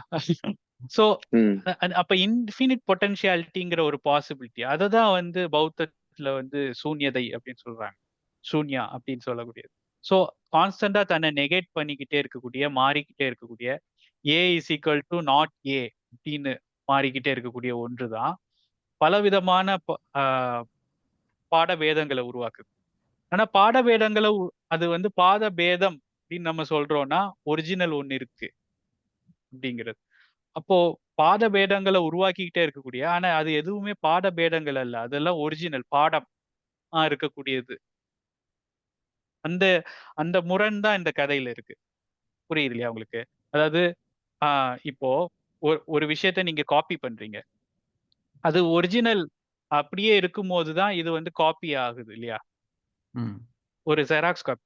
நீங்க ஒரு விஷயத்த ஜெராக்ஸ் காப்பி போடுறீங்க, நீங்க திரும்பி பார்க்கும்போது அந்த ஒரிஜினல் வந்து வேற மாதிரி இருந்ததுன்னா இது இன்னொரு ஒரிஜினலா மாறும் இல்லையா? அப்படிதான் அந்த தங்க புத்தகம் ஆமா. வந்து அவர் சொல்றாரு, இப்போ அறிவு எல்லாமே அறியாமையா மாறிடும். அறியாமை வந்து அறிவா இருக்கு அப்படிங்கிறது. அறியாமைன்னு அவர் சொல்றது ஒரு வகையில அறிய முடியாமை தான். ஸோ அந்த நான் எக்ஸிஸ்டன்ஸ் இருக்கு இல்லையா? சாரி, இங்க திருப்பி அந்த நான் எக்ஸிஸ்டன்ஸ்க்கே போறேன். நம்ம பௌத்தத்துல நம்ம ரொம்ப கேர்ஃபுல்லா புரிஞ்சிக்க வேண்டியது இந்த சூன்யாங்கிறது நான் எக்ஸிஸ்டன்ஸ் கிடையாது. இப்போ வேதாந்தத்துல சத் அப்படின்னு சொல்றோம், அது எக்ஸிஸ்டன்ஸ், அப்சல்யூட் எக்ஸிஸ்டன்ஸ்ங்கிறது. ஆனா சூன்யாங்கிறத அசத்துன்னு சொல்ல முடியாது, சத்துன்னு சொல்ல முடியாது. இது ரெண்டும் அல்லாத ஒன்று. அப்படிதான் நாகார்ஜுன அதை ஐடென்டிஃபை பண்றாரு. ஸோ இப்போ அதனால்தான் இப்போ புத்தர்கிட்ட வந்து நீங்க சோல் இருக்கா இல்லையா அப்படின்னு கேட்கும்போது அவர் மௌனமா இருந்தாருங்கிற ஒரு கதை உண்டு. அவர் ஆக்சுவலா அந்த மௌனம்ங்கிறது வந்து அவருக்கு ஆன்சர் தெரியல அப்படிங்கிற மாதிரி வேதாந்திகள் இன்டர்பிரட் பண்றாங்க. அவர் அதை மறுக்க விரும்பல ஆத்மனை அப்படின்னும் இன்டர்பிரட் பண்றாங்க. ஆனா அது இல்ல, அது ரெண்டுக்கும் அப்பாற்பட்டது அப்படின்றதுதான் அவருடையது. எக்ஸிஸ்டன்ஸுக்கும் நான் எக்ஸிஸ்டன்ஸுக்கும் அப்பாற்பட்டது தான் ரியாலிட்டி அப்படிங்கிறது. ஸோ அதுதான் அந்த சூன்யதா. அது வந்து இன்ஃபினிட் பொட்டன்ஷியாலிட்டியா மட்டும் இருக்கக்கூடியது. ஸோ இது இந்த கதையில மேஜர் எலிமெண்டா வரக்கூடியது அதுதான். அந்த தங்க புத்தகம்ங்கிறது வந்து ஒரு மெட்டஃபர், அல்டிமேட்டான ரியாலிட்டியோடைய மெட்டஃபர். அது வந்து ஒரு ஒரு கான்ஸ்டண்டா தன்னை மாத்திக்கிட்டே இருக்கக்கூடிய ஒரு விஷயமா மாறுது. ஸோ அது வரைக்கும் அதை கிராஸ் செக் பண்ணாம அதை பிரதி எடுத்துட்டு போனவங்க எல்லார்த்தும் ஒவ்வொரு பெரிய பெரிய ஸ்கூல் ஆஃப் தாட்டை உருவாக்கி இருப்பாங்க. இவங்க 2 பேரும் தான் அதை கிராஸ் செக் பண்ண ஆரம்பிப்பாங்க. அப்பதான் அவங்க உண்மையில ரியாலிட்டியை கன்ஃபரண்ட் பண்றாங்க. அந்த ரியாலிட்டி வந்து 2 வகையான ரியாக்ஷனை உருவாக்கு. முக்தாவுடைய ஃப்ரெண்ட் இருக்கார் இல்லையா, அவர் வந்து ஒரு ஒரு ஒரு ஒரு ஒரு வகையான வேதாந்திக் தாட்ல இருந்து போறாரு. அவரு பிடித்த மாதிரி அப்போ எக்ஸிஸ்டன்ஸ் என்ன, அதனுடைய ஒரிஜினல் எக்ஸிஸ்டன்ஸ் என்னன்னு அதை வந்து ஃபிக்ஸ் பண்றதுக்கான ஒரு முயற்சி இருக்கு. கடைசியில அவர் அதால சக்கின் ஆகி உள்ள போறாரு. அதே நேரத்துல முக்தா ஒரு விஷயம் பண்றாரு. அதுதான் பௌத்தத்துடைய வழிமுறை. முக்தா என்ன பண்றாருன்னா, தங்க புத்தகம் எப்படி சேஞ்ச் ஆகுது அப்படிங்கிறத பாக்குறாரு. அந்த சேஞ்ச் உடைய ரூலை பாக்குறாரு. சோ இது வந்து பௌத்தத்துல வந்து தர்மா அப்படின்னு சொல்லுவாங்க. ஒரு ஒரு ஒரு ஆம், உலகத்துல இந்த சேஞ்ச் பத்தி பேசின எல்லா இதுலயும் இந்த ரூல்ங்கிற ஆஸ்பெக்டும் இருக்கும். உதாரணத்துக்கு ஹெராக்லிட்டிஸ் உடைய தத்துவம் இருக்கு இல்லையா, அது வந்து சேஞ்ச் பத்தி பேசினது தான். அவருடைய ஃபேமஸ் ஸ்டேட்மெண்ட் ஒரே நதியில 2 முறை இறங்க முடியாதுங்கிறது, அதெல்லாம் அதுலேருந்து வர்றதுதான். அவருமே லோகோஸ்னு ஒரு விஷயத்தை பத்தி பேசுவார். ஸோ இந்த சேஞ்சுக்கு வந்து ஒரு ஒரு சாரி சேஞ்சுக்கு வந்து ஒரு ரூல் எப்போதுமே இருக்கணும். இப்போ உதாரணத்துக்கு ஆம், எல்லாமே ரிலேட்டிவ் அப்படிங்கிற அர்த்தத்துல இருந்து தானே புத்திசம் வருது. இப்போ ஒரு தீ வந்து தன்னளவுல ஹாட் ஆனது அப்படின்னு நீங்க நினைக்கிறீங்கன்னா நீங்க வேதாந்தின் இல்லையா? ஆனா டீயுடைய ஹாட்னஸ்ங்கிறது வந்து ரிலேட்டிவ் ஆனது. அது நம்ம கோல்டான நம்மளுடைய கை வச்சு தொடும்போது அது ஹாட்டா இருக்கு. டீயோட ஹாட்டா பல மடங்கு ஹாட்டா இருக்கக்கூடிய ஒரு மெட்டீரியல் இருக்கலாம். அதுக்கு டீ வந்து கோல்டா உணர முடியும் இல்லையா? சோ இன்னொன்னுடைய ரிலேட்டிவா தான் ஒருவருடைய ப்ராப்பர்ட்டி இருக்கு. இப்போ இப்ப சிம்பிளா இன்னொரு எக்ஸ்பெரிமெண்ட் வச்சு பார்க்கணும்னா, ஒரு ஆரஞ்சு மேல ஒரு எல்லோ லைட் அடிச்சா அது ஒரு கலர்ல பச்சை கலர்ல தெரியும். அதே நேரத்துல ஒரு ஆரஞ்சு மேல ஒரு கிரீன் லைட் அடிச்சா அது ப்ளூவா தெரியும். ஸோ இப்படிப்பட்ட எக்ஸ்பெரிமெண்ட்ஸ் நீங்க பார்த்திருப்பீங்க. இப்ப அந்த ஆரஞ்சுங்கிறது என்ன?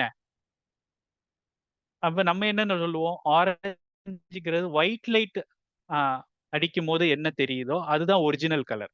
வேற கலர் வழியா என்ன தெரியுதோ அது. ஆனா அது வந்து ஒரு பிக்ஸடான ரூல் கிடையாது. ஒயிட் லைட் அடிச்சா ஆரஞ்சா தெரியுங்கிற ஒரு கண்டிஷன் தான் நீங்க போடுறீங்களே ஒழிய, அது என்ன கலர்ங்கிறது ஒருபோதும் நீங்க இதால ஃபிக்ஸ் பண்ண முடியாது. இல்லையா? புரியுது இல்லையா? சோ சோ அதுதான் வேதாந்திக் தாட்டுக்கு எதிரா வந்து பௌத்தம் வைக்கக்கூடியது. அப்ப நீங்க எது எசென்ஷியல் ஆஸ்பெக்ட் அப்படின்னு சொல்றீங்களோ அது எல்லாமே ரிலேட்டிவ் தான். இப்போ டீயுமே வந்து எந்த பெர்ஸ்பெக்டிவ்ல இருந்து அதை அணுகுறீங்கிறத பொறுத்து தான் அது ஹாட்டா இல்ல கோல்டான்னு தெரிய வருது. அப்போ அப்ப அது வந்து ரிலேட்டிவ். ஆனா அதுல ஒரு ஒரு விஷயம் இருக்கு. அது ரிலேட்டிவா இருக்கணும்னா அதுக்கு ஒரு ரூல் இருக்கும். அப்ப எப்போ நீங்க கோல்டான கை கொண்டு அதை தொட்டாலுமே அது ஹாட்டா தான் இருக்கணும். அப்ப அந்த அந்த இடத்துல அந்த ஒரு ரூல்ங்கிறது ஒரு ஃபிக்ஸடா மாறுது இல்லையா? சோ ஒன்னு கண்டிஷனல். அந்த கண்டிஷனாலிட்டி இட்செல்ஃப் வந்து ஒரு அப்ஜெக்டிவான ஒரு ஒரு ரூலா இருக்கு. அப்பதான் மாற்றம் வந்து ஒரு ஃபிக்ஸடான ஒரு ரூல் வழியா தான் கைடு பண்ண முடியும். ஸோ அதுதான் லோகோஸ்னு ஹெராக்லிட்டிஸ் சொல்றது. எல்லா மாற்றமும் ஒரு ஃபிக்ஸடான ரூலால கைடு பண்ணப்படுறது. ஸோ இந்த ரூலை அவன் கண்டுபிடிக்க ஆரம்பிக்கிறான். முக்தா வந்து அந்த தங்க புத்தகம் எப்படி மாறுது, அந்த மாற்றத்துக்கு வந்து ஒரு ரூல், ஃபண்டமெண்டலான ரூல். அதை வந்து அவன் அவன் வந்து நான் ஒரு விளையாட்டா மாத்திக்கிட்டேன், அது எப்படி எப்படியெல்லாம் மாறுது அப்படின்னு நான் கண்டுபிடிச்சேன். அந்த ரூலும் வந்து மாறுது. அந்த ரூல் மாற்றத்துக்கு ஒரு ரூல். அப்படி அவன் வந்து அந்த அந்த விளையாட்டுல அவன் மாத்திக்கிட்டான். இப்போ இதை ஒரு விளையாட்டா மாத்திக்கோ அப்படின்னு சொல்றான். அவன் வந்து வயலண்டா ரியாக்ட் பண்றான். ஏன்னா அவனுக்கு அது எக்ஸிஸ்டன்ஸ் உடைய கேள்வி. நம்ம எல்லாருக்குமே அது எக்ஸிஸ்டன்ஸ் உடைய கேள்விதான். ஆனா அதை பிளேயா மாத்திக்கிறதுங்கிறது அந்த முக்தா முதல்ல பண்ணக்கூடியது. ஆனா அவர் என்ன பண்றாருன்னா, இந்த 10 ரூல் நான் கண்டுபிடிச்சிட்டேன், இது இப்படிதான் மாறுதுங்கிற ஒரு ஜெனரலான 10 ரூல் கண்டுபிடிச்சிட்டேன், இதுல இருந்து ஒரு அல்டிமேட் ரூலை நான் அடைய போறேன் அப்படின்ற ஒரு முயற்சி இருக்கு. ஆனா கடைசியில அவரை அடைஞ்ச மாதிரி அந்த கதையில வரல, அந்த அல்டிமேட் ரூல. ஆனா ஒண்ணு வருது. அதாவது முக்தா அந்த கூட இருக்கிறவன் வந்து அந்த அந்த ஒரு சூன்யத்துடைய அந்த வேக்யூம்குள்ள சக்கின் பண்ணப்பட்டு அவன் டிசால்வ் ஆகுறான். ஆனா அந்த தங்க புத்தகம் திருப்பி அதே இடத்துல வந்து உட்கார்ந்துருக்கு. அவன் கடைசியில வந்து அது எங்கேயுமே போகாம திருப்பி அதே இடத்துல வந்து உட்கார்ந்துருக்கு. சோ அவன் திருப்பி அந்த தன்னுடைய அந்த குகைக்கே வரான். அதாவது அந்த அந்த மொனாஸ்ட்ரிக்கு வரான். அங்கேருந்து அவன் குகைக்கு அனுப்பப்படும்போது, உன்னுடைய அந்த டெக்ஸ்ட் கிடைச்சிருச்சா அப்படின்னு கேட்கிறான். அப்ப கிடைச்சிருச்சு அப்படின்னு. அது ரொம்ப சட்டிலா சொல்லப்பட்ட ஒரு விஷயம். அப்ப அந்த இடத்துல என்ன அவனுக்கு கிடைக்குதுன்னா, அந்த டெக்ஸ்டுடைய சூன்யதா.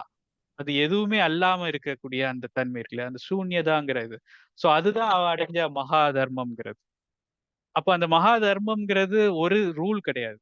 அது ஒரு நான் ரூல் தான். அல்லது ஒரு ஒரு ஒரு ஒரு ஒரு எம்ப்டினஸ் அல்லது ஃபுல் பொட்டன்ஷியாலிட்டி. அந்த பௌத்தத்துல சொல்லக்கூடிய அந்த எதாவும் மாறக்கூடிய அந்த அந்த பியூர் பொட்டன்ஷியாலிட்டி இருக்கு இல்லையா? அதுதான் அந்த சூன்யதா. அந்த சூன்யதா இததான் அவன் உணர்றான். இது நீங்க முதல் டிஸ்கஷன், இனிஷியல் டிஸ்கஷன் இருக்கு இல்லையா? அதிலேயே வேகா வரும். ஒரு புத்தகத்திலேருந்து நீங்க எதை எடுத்துக்கிறீங்க? வார்த்தைகளை எடுத்துக்கிட்டு அதோட உரையாட ஆரம்பிக்கிறீங்க. அடுத்து நீங்க திருப்பி நிறைய வார்த்தைகளை போடுறீங்க. அப்போ அந்த வார்த்தை உரையாடல் வந்து ஈக்குவலா இருக்கும்போது ஓரளவுக்கு ப்ரொடக்டிவா இருக்கு. அடுத்த நீங்க நிறைய வார்த்தைகள் போடும்போது அந்த புத்தகம் இல்லாம ஆகும். இப்போ அதனுடைய இன்னொரு எக்ஸ்ட்ரீமா அது மொத்தமா உங்கள்ட்ட வார்த்தைகளை இல்லாம ஆக்குறது இருக்கு இல்லையா? அது அது அந்த அந்த அந்த இடத்துல வரும். இனிஷியல் இடத்துல நீங்க பாத்தீங்கன்னா, ஒரு புத்தகம் முழுக்க உங்களுக்கு அமைதியை கொடுக்கும்போது தான் அது வந்து நீங்க முழுமையா உணர்றீங்க. ஆனா அப்படி அமைதியை கொடுக்கிற ஒரு புத்தகம்னு ஒண்ணு இருக்க முடியுமா? அப்படி ஒண்ணு இருக்க முடியும்னா அது ஒரு அல்டிமேட் புத்தகம். எல்லாமே எக்ஸ்பிளைன் பண்ணக்கூடிய த கிரேட் ஒன் புத்தகமா தான் இருக்க முடியும். அந்த அமைதியை கொடுக்கக்கூடிய புத்தகம்ங்கிறது. ஏன்னா எல்லா புத்தகமும் ஏதோ ஒரு லிமிட்குள்ள ஒரு நாலேஜை கொடுக்கும். இப்போ லிமிட்லெஸ் நாலேஜ்ங்கிறது கிட்டத்தட்ட நான் நாலேஜ் அல்லது நாலேஜுக்கு அப்பாற்பட்டது. இந்த அன்சேயபிள், அந்த சைலன்ஸ் தான் அந்த தங்க புத்தகம். அதுதான் அது கொடுக்குது. ஸோ அந்த ஆக்சுவலா அவன் அந்த சைலன்ஸை தான் எடுத்துக்கிட்டு அந்த இதுக்குள்ள போறான். ஸோ இது வந்து ஒரு பெரிய கிரேட் இன்டர்பிரிட்டேஷனா இருந்தாலும் இது ஒரு லிமிட்டட் இன்டர்பிரிட்டேஷன் தான். ஒரு கதைக்கு இது மட்டும்தான் இருக்க முடியும். ஆனா என்னுடைய பார்வையில அந்த மெட்டாபிசிக்கலா அந்த கதை சொல்லக்கூடியது அந்த பௌத்த தத்துவம் வழியா பார்க்கும்போது இது ஒரு அல்டிமேட்டான ஆஹ் ஒரு பேரபிளா தோணுது. அந்த தங்க புத்தகம்ங்கிறது இந்த சூன்யதாவுடைய ஒரு லிங்குவிஸ்டிக் டர்ன்ல வந்த ஒரு வெர்ஷன் அப்படிங்கிற மாதிரி. வேற ஏதாவது நான் மிஸ் பண்ணியிருக்கேன் நான் மட்டும் பார்த்துடுறேன். ஸோ இதுல நிறைய விஷயங்கள் டீட்டெயில்டா பேச முடியும். ஆனா இந்த கதைக்குள்ள நின்று பேசும்போது இந்த ஆஸ்பெக்ட்ல நீங்க இந்த கதைய அது பர்டிகுலரா அந்த பிரதி எடுக்க போகிறது, அதுக்குள்ள இருக்கக்கூடிய டைனமிக்ஸ் அதை நீங்க ரீவிசிட் பண்ணா இந்த விஷயங்கள் தெரியும். முக்கியமா நிறைய அந்த அந்த பிளே இருக்கு இல்லையா? இதை நான் கொண்டு வந்து வெளியே வைப்பேன், இப்போ மொத்த எல்லாத்தையும் ஃபேக் ஆக்குவேன் அப்படிங்கிறது. இல்ல இது கொண்டே ஒருபோதும் வெளியே கொண்டே வரக்கூடியது, எல்லா அறிவும் இல்லாம ஆயிரும் அப்படிங்கிறது. ஸோ இந்த இந்த பிளே வந்து ரொம்ப பிரில்லியண்டா எழுதப்பட்ட ஒரு பிளே. ஸோ இது ஆஹ் இது நம்ம கல்ச்சர்லயே இருக்கக்கூடியதுதான். இப்போ ஒரு பிலாசபிங்கிறது அதனுடைய அல்டிமேட் எக்ஸ்பிரஷன். இப்போ வேதாந்தமும் சரி. இப்போ வேதாந்தத்துல நம்ம திரும்ப திரும்ப இருக்கக்கூடிய பிரச்சனை வந்து சோல்னு ஒன்ன வந்து நம்ம எப்போதுமே செல்ஃப் அல்லது ஈகோவோட தான் ஐடென்டிஃபை பண்றோம். இப்ப சோல்னு ஒண்ணு இருக்கு, அது வந்து பெரிய மகத்தான சோல், இந்த பிரம்மம் அப்படின்னு நம்ம என்னதான் சொன்னாலும் நம்ம அதுல அடையக்கூடிய ஒரு நிம்மதிங்கிறது வந்து நம்மளுடைய செல்ஃப் எக்ஸிஸ்ட் ஆகும் அல்லது நம்மளுடைய ஈகோ எக்ஸிஸ்ட் ஆகுங்கிற ஒரு இடத்துல இருந்து தான் அந்த நிறைவு வருது. ஸோ அதுதான் வேதாந்தி கிட்ட வந்து நீ வந்து காம்ப்ளசண்டா அந்த இடத்துல இருந்து தேங்கி நிக்கிற. நீ சோல் தான் இருக்கு அப்படின்னு சொன்னாலும் உண்மையில உன்னோட செல்ஃப் அல்லது ஈகோ வந்து எக்ஸிஸ்ட் ஆகுதுங்கிற அந்த நிறைவு தான் உனக்கு அந்த நிறைவு கொடுக்குது அப்படின்னு புத்திசத்துடைய கிரிட்டிசிசம் இருக்கு. ஸோ அதை வந்து பேஸ் பண்ணி தாண்டி வந்ததுதான் சங்கரர் பிலாசபியோடைய இது. நிர்குண பிரம்மம்னு சங்கரர் சொல்றது வந்து சூன்யதாவுடைய இன்னொரு எக்ஸ்பிரஷன் தான். ரெண்டுக்கும் பெரிய பிலாசபிக்கலா பெரிய வேறுபாடு இல்லை. ஐ மீன் பிலாசபிக்கலா நிறைய வேறுபாடுகள் சொல்லுவாங்க. என்ன பொறுத்த வரைக்கும் அந்த எக்ஸ்பீரியன்ஸ்ங்கிறது ஒண்ணுதான். ஆனா அதை எக்ஸ்பிரஸ் பண்றதுல தான் இந்த டிஃபரன்ஸ் இருக்கு. அந்த எக்ஸ்பீரியன்ஸ் இருக்கு இல்லையா, அதை அடையும் போது அதுல இருந்து வரக்கூடிய அதை வந்து விளக்க ஆரம்பிக்கும் போது அத்வைதத்துல எவ்வளோ ஸ்கூல்ஸ் இருக்கு. அந்த ஒவ்வொரு ஸ்கூலும் அந்த எக்ஸ்பீரியன்ஸை வேற வேற விதமா பாத பேதங்கள் வழியா தான் எக்ஸ்பீரியன்ஸ் பண்ணுது. ஸோ இந்த ஒரு ஜெயமோ இந்த கதையை எழுதும்போது ஆஹ், அந்த ஒரு ஃப்ரஸ்ட்ரேஷன் இருக்கு இல்லையா? ஒரு ஒரு நாலேஜ் அல்லது மாற்ற முடியாத ஒரு எக்ஸ்பீரியன்ஸ் வந்து எப்படி நாலேஜா மாறும்போதே அது வந்து பாத பேதங்களா மாறுது. அது எல்லை இல்லாம மாயைகளை பெருக்கிட்டே இருக்குங்கிறது இருக்குல்ல. அதுதான் வந்து அந்த கதையுடைய போர்ன்னு நான் நினைக்கிறேன். இப்போ அடுத்து திருப்பி உடனே அடுத்த கதைக்கு போகலாமா? இல்ல வந்து இத பத்தி ஏதாவது டிஸ்கஷன் பண்ணிட்டு அப்புறம் போலாமா? டைம் என்ன ஆயிருக்கு? Oh my God. எனக்கு ஒன்று இருக்கு, கேட்கலாமா? கேக்கு. ஓ, என்னன்னு சொன்னா, நீங்க சொன்னீங்க தானே அவர் அந்த ரூலை தேடிட்டு இருந்தார், ஆனா அது கிடைக்கலன்னு சொல்லி. ஆனா அதுல ஒரு பாயிண்ட் வருது இல்ல, அவர் நித்திர கொள்றார், அதுக்கு வெளியே வந்து அந்த ஃப்ரெண்ட் காணாம போறது கொஞ்சம் ஒரு கனவு கண்டு எழுப்ப நேரம் அவர் சுட்டி காட்டாருன்னு சொல்லி, அந்த இதுதானே நீ தேடிட்டு ரூல்னு சொல்லி அப்படி ஒரு சின்ன சீன் வருது இல்ல அதுல. இதுதான் நீங்க தேடிட்டு இருந்த ரூல் இதுதானான்னு சொல்லி அந்த மொனஸ்ட்ரியில ஹெட் வந்து கேட்கிறார். அந்த கனவுல வந்து திருக்கிட்டு எழும்புற நேரம் தான் ஃப்ரெண்ட காணல என்று தெரிய வருது. ம், ம், ம். இல்ல அதான் கேட்கறேன், நீங்க சொன்னீங்க அதுல அவருக்கு அது தெரியவே இல்லை தானே அந்த ரூல் அவருக்கு என்று சொல்லி. அதான் நான் என்ன சொன்னேன்னா, தெரியவே இல்லைன்னு இல்ல. அந்த ரூல் அவர் அறிந்து கொள்ற விஷயம் அந்த கதையில வரல. அது okay. அது வந்து ஆம், இதுதான் அந்த ரூல் அப்படின்னு அந்த கதையில அது சரி. எழுதப்படவும் இல்ல. அது சொல்லப்படவும் ம். இல்ல. ஆனா நமக்கு அவர் வந்து அந்த ரூலை கண்டுபிடிச்சிட்டாரு, கண்டடைந்துட்டாருன்னு நமக்கு தெரியும். ஆனா அதை சொல்ல முடியாதுங்கிறது தான் அந்த கதையோடைய நுட்பமே. அவரு திரும்பி அந்த மொனாஸ்ட்ரியில போகும்போது உனக்கான டெக்ஸ்ட்டை நீ கண்டடைஞ்சிட்டியா அப்படின்னு கேட்கும்போது எஸ் அப்படின்னு சொல்றாரு. அந்த டெக்ஸ்ட் என்னங்கிறது அதுதான் அந்த அந்த அந்த சைலன்ஸ், அல்லது அந்த லிங்குவிஸ்டிக் டேர்ம்ல சொன்னா சைலன்ஸ், மெட்டாபிசிக்கல் டேர்ம்ல சொல்லணும்னா அது சூன்யதா. அந்த சூன்யதாவை அடைகிறது தான் அதுதான் அந்த மகா தர்மம் அப்படின்னு. So okay. நீங்க சொல்றது கரெக்ட் தான். அந்த கனவுல அந்த இடம் நடக்குது. ஆனா அது என்னன்னு கதையில சொல்லப்படல அப்படின்னு சொல்றேன். ஆமா. சரி. சாரி அஜித். ஆ சொல்லுங்க. கேட்கல. ஹலோ, எனக்கு ஒரு டவுட். அது திருப்பி நான் வந்து கேக்குதா? ஆ இல்ல இல்ல ஆ சொல் சொல்லு. நான் ப்ரப்போஸ் பண்ண வந்தது என்னன்னா, நம்ம கரு கதையும் சேர்த்து முடிச்சிட்டோம்னா அதுக்கப்புறமா கொஸ்டின் ஆன்சர்ஸ் வச்சோன்னா இன்னும் வைடா போகும். இல்லைன்னா கொஸ்டின் ஆன்சர்ஸ் ஓகே, வந்துருச்சு அப்படின்னா அப்புறம் நம்மளுக்கு அதுக்கு டைம் இல்லாத சரி. டைம் ஆயிடுமோன்னு. இருக்கா? இல்ல, எனக்கு அதான் நான் கருவு பத்தி பெருசா இன்னும் ப்ரிப்பேர் பண்ணல. ம். மேஜரா எனக்கு என்ன சொல்லணும்னு தோணுச்சுன்னா, கரு நான் படித்த டைம்ல எனக்கு ரொம்ப டிஸ்டர்ப் பண்ண ஒரு கதை. மேஜரா அதை வந்து இப்போ இது வரைக்கும் ஒரு ஃபிலாசபி ஸ்டூடெண்டா நான் பேசினேன். இப்போ ஒரு கிரியேட்டிவ் ஆர்டிஸ்டா பேசணும்னா எனக்கு வந்து மேஜரா அதனுடைய லேண்ட்ஸ்கேப் இருக்கு இல்லையா? லேண்ட்ஸ்கேப் வந்து ஃபிலாசபிக்கு ஒரு ஒரு ஃபிலாசபிக்கு ஒரு ஒரு உவமையாகவே மாறக்கூடிய ஒரு இடம் உண்டு. இப்போ உதாரணத்துக்கு ஆஹ் சூஃபி அல்லது இஸ்லாமிக் ஃபிலாசபிக்கு அரேபிய பாலைவனத்துடைய அந்த மெட்டஃபர் வந்து திரும்ப திரும்ப வந்துகிட்டே இருக்கும். நீங்க எந்த இடத்துல படிச்சாலும் அந்த பாலைவனத்துல நடுவுல நிக்கிற எக்ஸ்பீரியன்ஸுங்கிறது இருக்கு இல்லையா? மணல் பாலைவனம். அந்த எக்ஸ்பீரியன்ஸ் வந்து ஏதோ ஒரு வகையில அந்த பிலாசபிக்கு வந்து கான்ட்ரிபியூட் பண்ணும். அதுலேருந்து இருக்கக்கூடிய நிறைய மெட்டஃபரும் யூஸ் பண்ணுவாங்க. ஆஹ் இப்போ அதே மாதிரி வேதாந்தத்துக்கு நீங்க பாத்தீங்கன்னா, வேதாந்தத்துக்கு எனக்கு என்னவோ அதுவுமே ஒரு பர்சனல் தாட் தான். ஒரு அடர்ந்த காட்டுடைய எக்ஸ்பீரியன்ஸ் வந்து நிறைய வந்துட்டே இருக்கும். இந்த காட்டுக்கெல்லாம் வெரைட்டி ஆஃப் விஷயங்கள் இருக்கு. இது எல்லாத்துக்கும் அடியில இருக்கக்கூடியது இந்த சிங்கிள் உயிர்ங்கிற ஒரு விஷயம். அப்போ ஸோ ஒரு ஆக்டிவான கிரியேட்டிவ் பிரின்சிபிள் அப்படிங்கிற ஒரு விஷயம் இருக்கு. அது வந்து இவ்வளோ மேனிஃபெஸ்டான மல்டிபிள் ரியாலிட்டியை உருவாக்குது அப்படிங்கிறது. அதே மாதிரி பௌத்தத்துக்கு ஒரு ஒரு மெட்டஃபர்னா அது இயல்பா அது எங்க ஸ்ட்ராங்கா இருக்கோ அந்த இடத்துல இருந்து அந்த மெட்டஃபர் வருது. இப்போ ஹிமாலயன் வேஸ்ட்லேண்ட் இருக்குல்ல, அது வந்து பௌத்தத்துக்கு ரொம்ப ஸ்ட்ராங்கான. ஏன்னா அங்க வந்து சுத்தமா வந்து இந்த லேண்ட்ஸ்கேப்ல வந்து எந்த ஈவு இறக்கமும் இல்லை. ஆனா அங்கதான் வந்து கருணைங்கிறது வந்து பெரிய முக்கியத்துவம் பெற முடியும். ஆஹ் அந்த மாதிரியான ஒரு இடத்துல தான் லைஃப் சேவ் பண்றதுங்கிறது பெரிய ஒரு ஒரு கம்பேஷனேட்டான ஆக்டா இருக்க முடியும். ஸோ இந்த இடம் அப்புறம் வந்து அந்த கோல்ட்னஸ், அந்த இந்த வேக்யூம், அது வந்து இந்த சூன்யதைக்கு நெருக்கமா இருக்கக்கூடிய அந்த இடம்.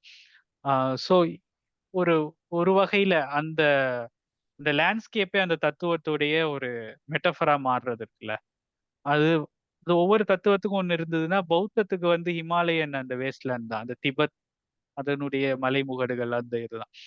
ஸோ இது வந்து நான் முதல்ல இந்த எக்ஸ்பீரியன்ஸ அடைஞ்சது வந்து ஆக்சுவலா அது பௌத்தம் சார்ந்த கதை இல்லனாலும், பிரயாணம்னு அசோகமித்ரனுடைய ஒரு கதை இருக்கு.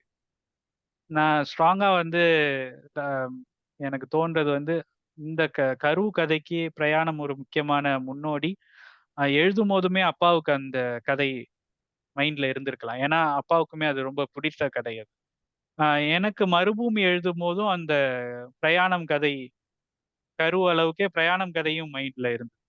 ஸோ அந்த அந்த கதையிலேருந்து தான் இது 2ம் அது ஒரு ஒரு தமிழ்ல ஒரு முன்னோடி முயற்சின்னு எனக்கு தோணுது. ஆ ஸோ அந்த அந்த எக்ஸ்பீரியன்ஸ் இருக்குல்ல, கரு படிக்கும்போது அந்த இந்த ஹிமாலயன் மவுண்டன் வேஸ்ட்லேண்டோட எக்ஸ்பீரியன்ஸ் அதுதான் எனக்கு மேஜர் புள்ளியா தோணுச்சு. இதுக்கு இணையான இன்னொரு இடம் என்னன்னா, ஆ இன்னொரு பாயிண்ட் என்ன தோணுதுன்னா, இந்த இந்த கதையில மத்த எல்லா கதையிலயும் நான் சொன்ன மாரி அந்த இனிஷியல் டிஸ்கஷனுக்கும், அந்த ஆ பின்னாடி கதையோடைய கோருக்கும் ஒரு ஒரு ஒரு கான்ட்ரடிக்ஷன் அல்லது ஒரு காம்ப்ளிமென்டாரிட்டி இருக்கு இல்லையா? ஸோ இந்த கதையில வந்து ஒரு விஷயம் வருது. கிறிஸ்டியானிட்டி திபெத்துக்குள்ள உள்நுழைய முயற்சி பண்றது. கிறிஸ்டியானிட்டி ஆஸ் அன் ஆர்கனைஸ்டு ரிலிஜியனா அது வந்து எப்படி பௌத்தம்ங்கிற ரிலிஜியன வந்து இது பண்ண வருது. அது வந்து ஒரு ஒரு ஒரு ஒரு பாலிமிக்கலான ஒரு விஷயமாவும் கூட இருக்கு அந்த இடத்துல. ஆ அ உதாரணத்துக்கு கம்யூனிசம் வந்து எப்படி மறைமுகமா கிறிஸ்டியானிட்டிய நிறுவ முயற்சி பண்ணுது அப்படிங்கிறது. இதுக்கு பத்தியெல்லாம் நான் வந்து அப்பா கூட ஆர்க்யூ பண்ணியிருக்கேன். ஸோ எனக்கு அது படிக்கும்போது, அந்த அந்த இடம் வந்து ஒரு பொலிட்டிக்கல் ஸ்டேட்மெண்ட்டா இருக்கு. அதாவது கிறிஸ்டியானிட்டிங்கிறது எப்படி ஒரு இடத்துல ஊடுருவுது, அதுக்கான டெடிகேட்டடான மிஷனரீஸ் வந்து எப்படி செயல்படுறாங்க. ஆனா அதனுடைய இன்னொரு பக்கம் வந்து கிறிஸ்டியானிட்டியும், பௌத்தமும் எப்படி இணையுது அப்படிங்கிறது வந்து இந்த கதைக்குள்ள வருது. ஆ இதுக்கு முன்னாடி இந்த மாதிரியான முயற்சி நடந்திருக்கு. அதாவது வாக்னர் வந்து ரிச்சர்ட் வாக்னர் ஓப்பரா கம்போசர் இருக்கார்ல. அவர் வந்து பார்சிஃபால்னு ஒரு ஓப்பரா கம்போஸ் பண்ணியிருக்காரு. அவரு தன்னுடைய கடைசி காலத்துல வந்து ஷோபனாவருடைய பிலாசபியால நிறைய ஈடுபாடு கொண்டு, அவர் அது வழியா ஷோபனாவரின் பிலாசபி வழியா பௌத்த பிலாசபிக்குள்ள போறாரு. ஸோ புத்தர பத்தி ஒரு ஓப்பரா எழுதுறதுக்கான ஐடியா இருந்தது. ஸோ அதுக்காக நிறைய மெட்டீரியல் சேவ் பண்றாரு. அப்புறம் பார்சிஃபல் அப்படின்னு ஆ ஆர்தரியன் லெஜெண்ட் இருக்கு. ஆ ஒரு ஹோலி கிரெயில் வந்து ஒரு மலையோட உச்சியில ஒரு கம்யூனிட்டி பாதுகாக்குறாங்க. ஸோ அங்க வந்து பியூர் ஃபூல் அப்படின்ற ஒரு பார்சிபல் அப்படிங்கிற ஒரு கேரக்டர். அவன் போய் அது வந்து எப்படி ஆனா அந்த அந்த இடம் வந்து அந்த புனிதமான இடம் வந்து தேங்குறதுனால அழியிற நிலையில இருக்கு. அப்போ ஒரு பியூர் ஃபூல் போய் அவங்கள மீட்கிறது தான் அந்த கதை.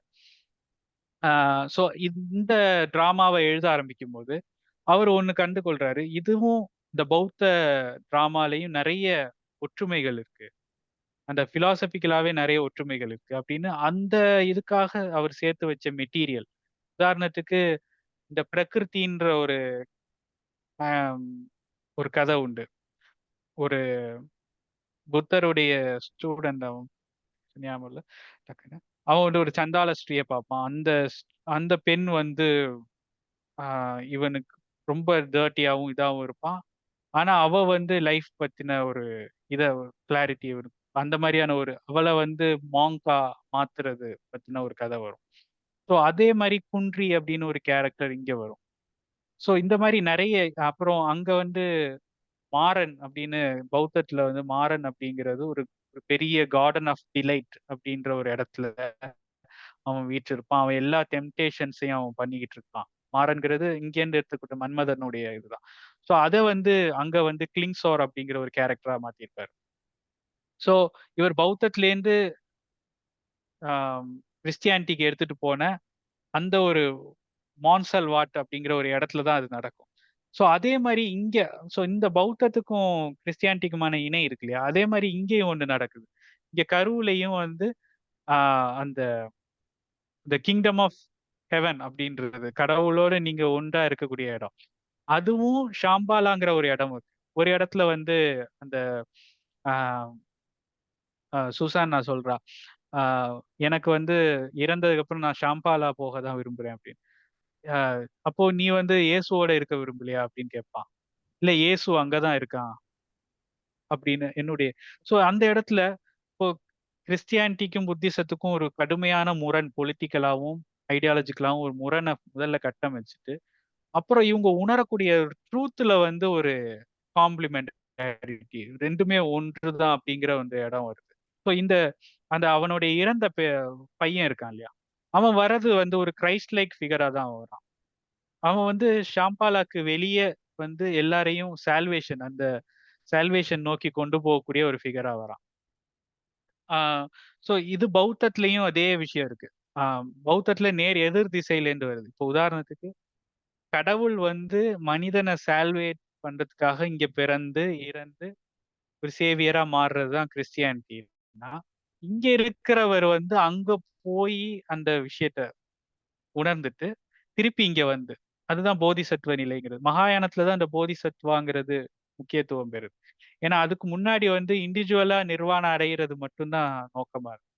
ஆனா போதிசத்துவங்கிறது நிர்வாணா ஸ்டேட்டை அடைஞ்சிட்டு அதுக்குள்ள என்டர் ஆகாம மொத்த மனித குலத்தையும் மீட்கிறதுக்காக திரும்பி வரக்கூடிய ஒரு ஃபிகர். ஸோ கிரைஸ்டும் போதிசத்துவாவும் அந்த இடத்துல இணையுது.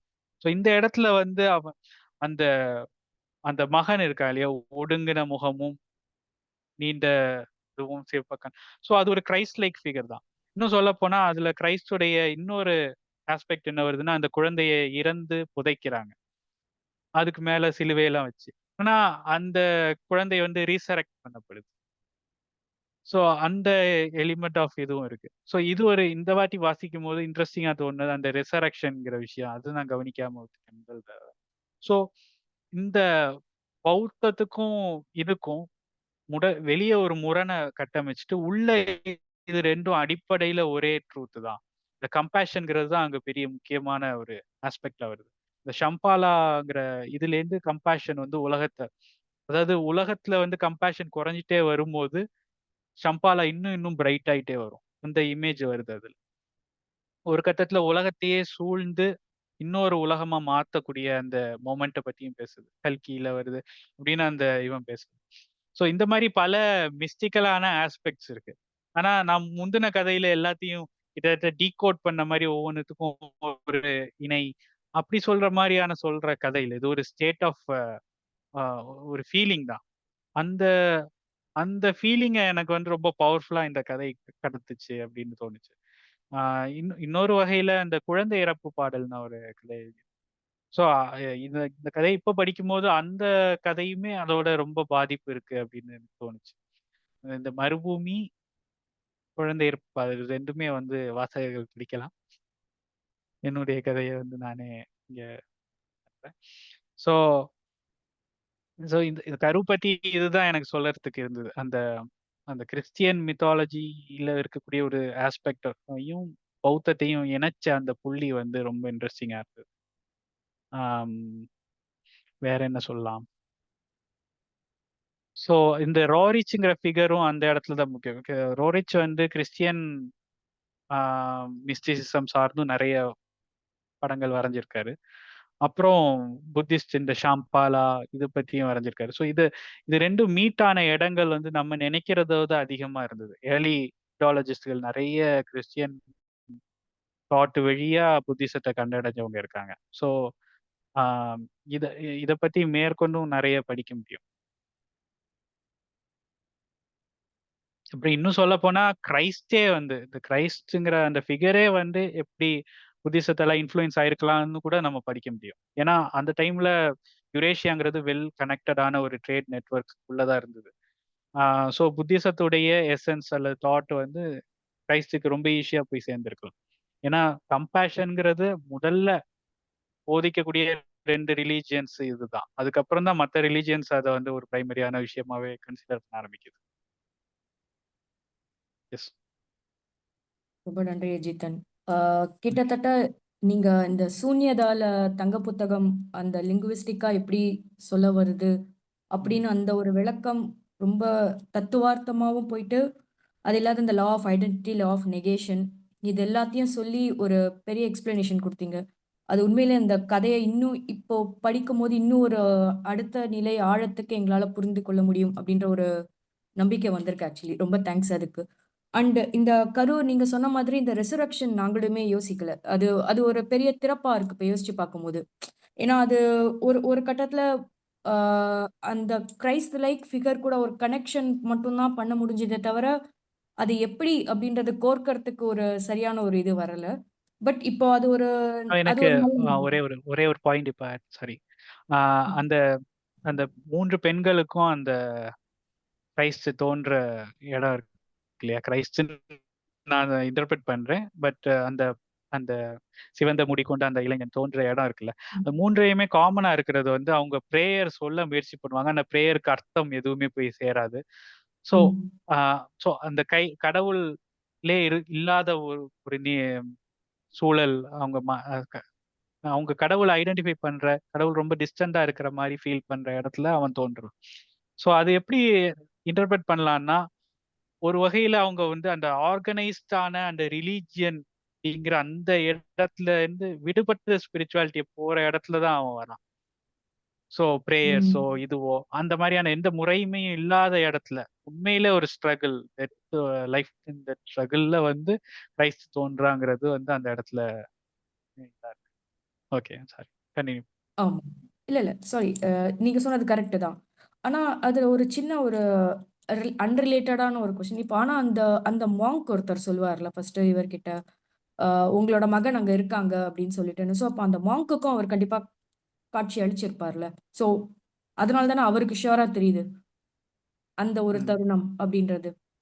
சோ, அது ஆக்சுவலா எப்படி ஒரு காம்ப்ரிஹெண்ட் பண்றது அப்படின்றது எனக்கு தெரியல. இப்ப இந்த 3 பேர் ஒரு ஒரு நல்ல ஒரு கிறிஸ்டியன் ஆர்கனைசேஷன் அவங்களோட ஒரு மெத்தாடிக்கல் ஒரு இது உண்டு. அவங்க அந்த இடத்துல அவங்களுக்கு அந்த ஒரு தரிசனம் கிடைக்குதுன்னா, அத புரிந்து கொள்ள முடியுது. அப்ப ஆனா அந்த மாங்க்குக்கு அந்த தரிசனம் எப்படி, எந்த இடத்துல, எந்த சூழல்ல கிடைச்சிருக்கும்னு அது ஒரு சின்ன ஒரு பகடிக்காக தான். இட்ஸ் நாட் அத யோசிச்சு பார்க்க கொஞ்சம் பிரம்மாண்டமா அது இருந்தது. அது ஒரு விதியின் தருணம் தான். அப்பதான் அந்த கதை நகரும் இல்லையா? ஸோ வந்து ஆமா. ஆஹ் எல்லாருக்கும் ஒவ்வொருத்தவங்களுக்கும் ஒவ்வொரு மாதிரி தெரியுங்கிறதும் அந்த கதையில உணர்த்தப்படுது. உதாரணத்துக்கு ஆடம்க்கு வந்து அவங்க அப்பாவுடைய இதுல அவர் வராரு. ஸோ அது அது டிஸ்கஸ் பண்றதுதான். ஃபர்தரா டிஸ்கஸ் பண்ணிக்கலாம். ஆனா எனக்கு வந்து அந்த கிரைஸ்டா வர்றது, அதுவும் மதர்ங்கிறதுக்கு கிரைஸ்டா வர்றது, மேரிக்கு கிரைஸ்டா வர்றது, So இந்த மாதிரியான ஒரு விஷயம் இருக்குன்னு எனக்கு தோணுச்சு. அது ஒன் ஆஃப் த ஆமா. இன்டர்பிரிட்டேஷன் தான். ஓகே. ரொம்ப ரொம்ப நன்றி அஜித்தன். உங்களோட இந்த விளக்கம் எங்களுக்கு அடுத்த புரிதல் கண்டிப்பா கொடுக்கும்.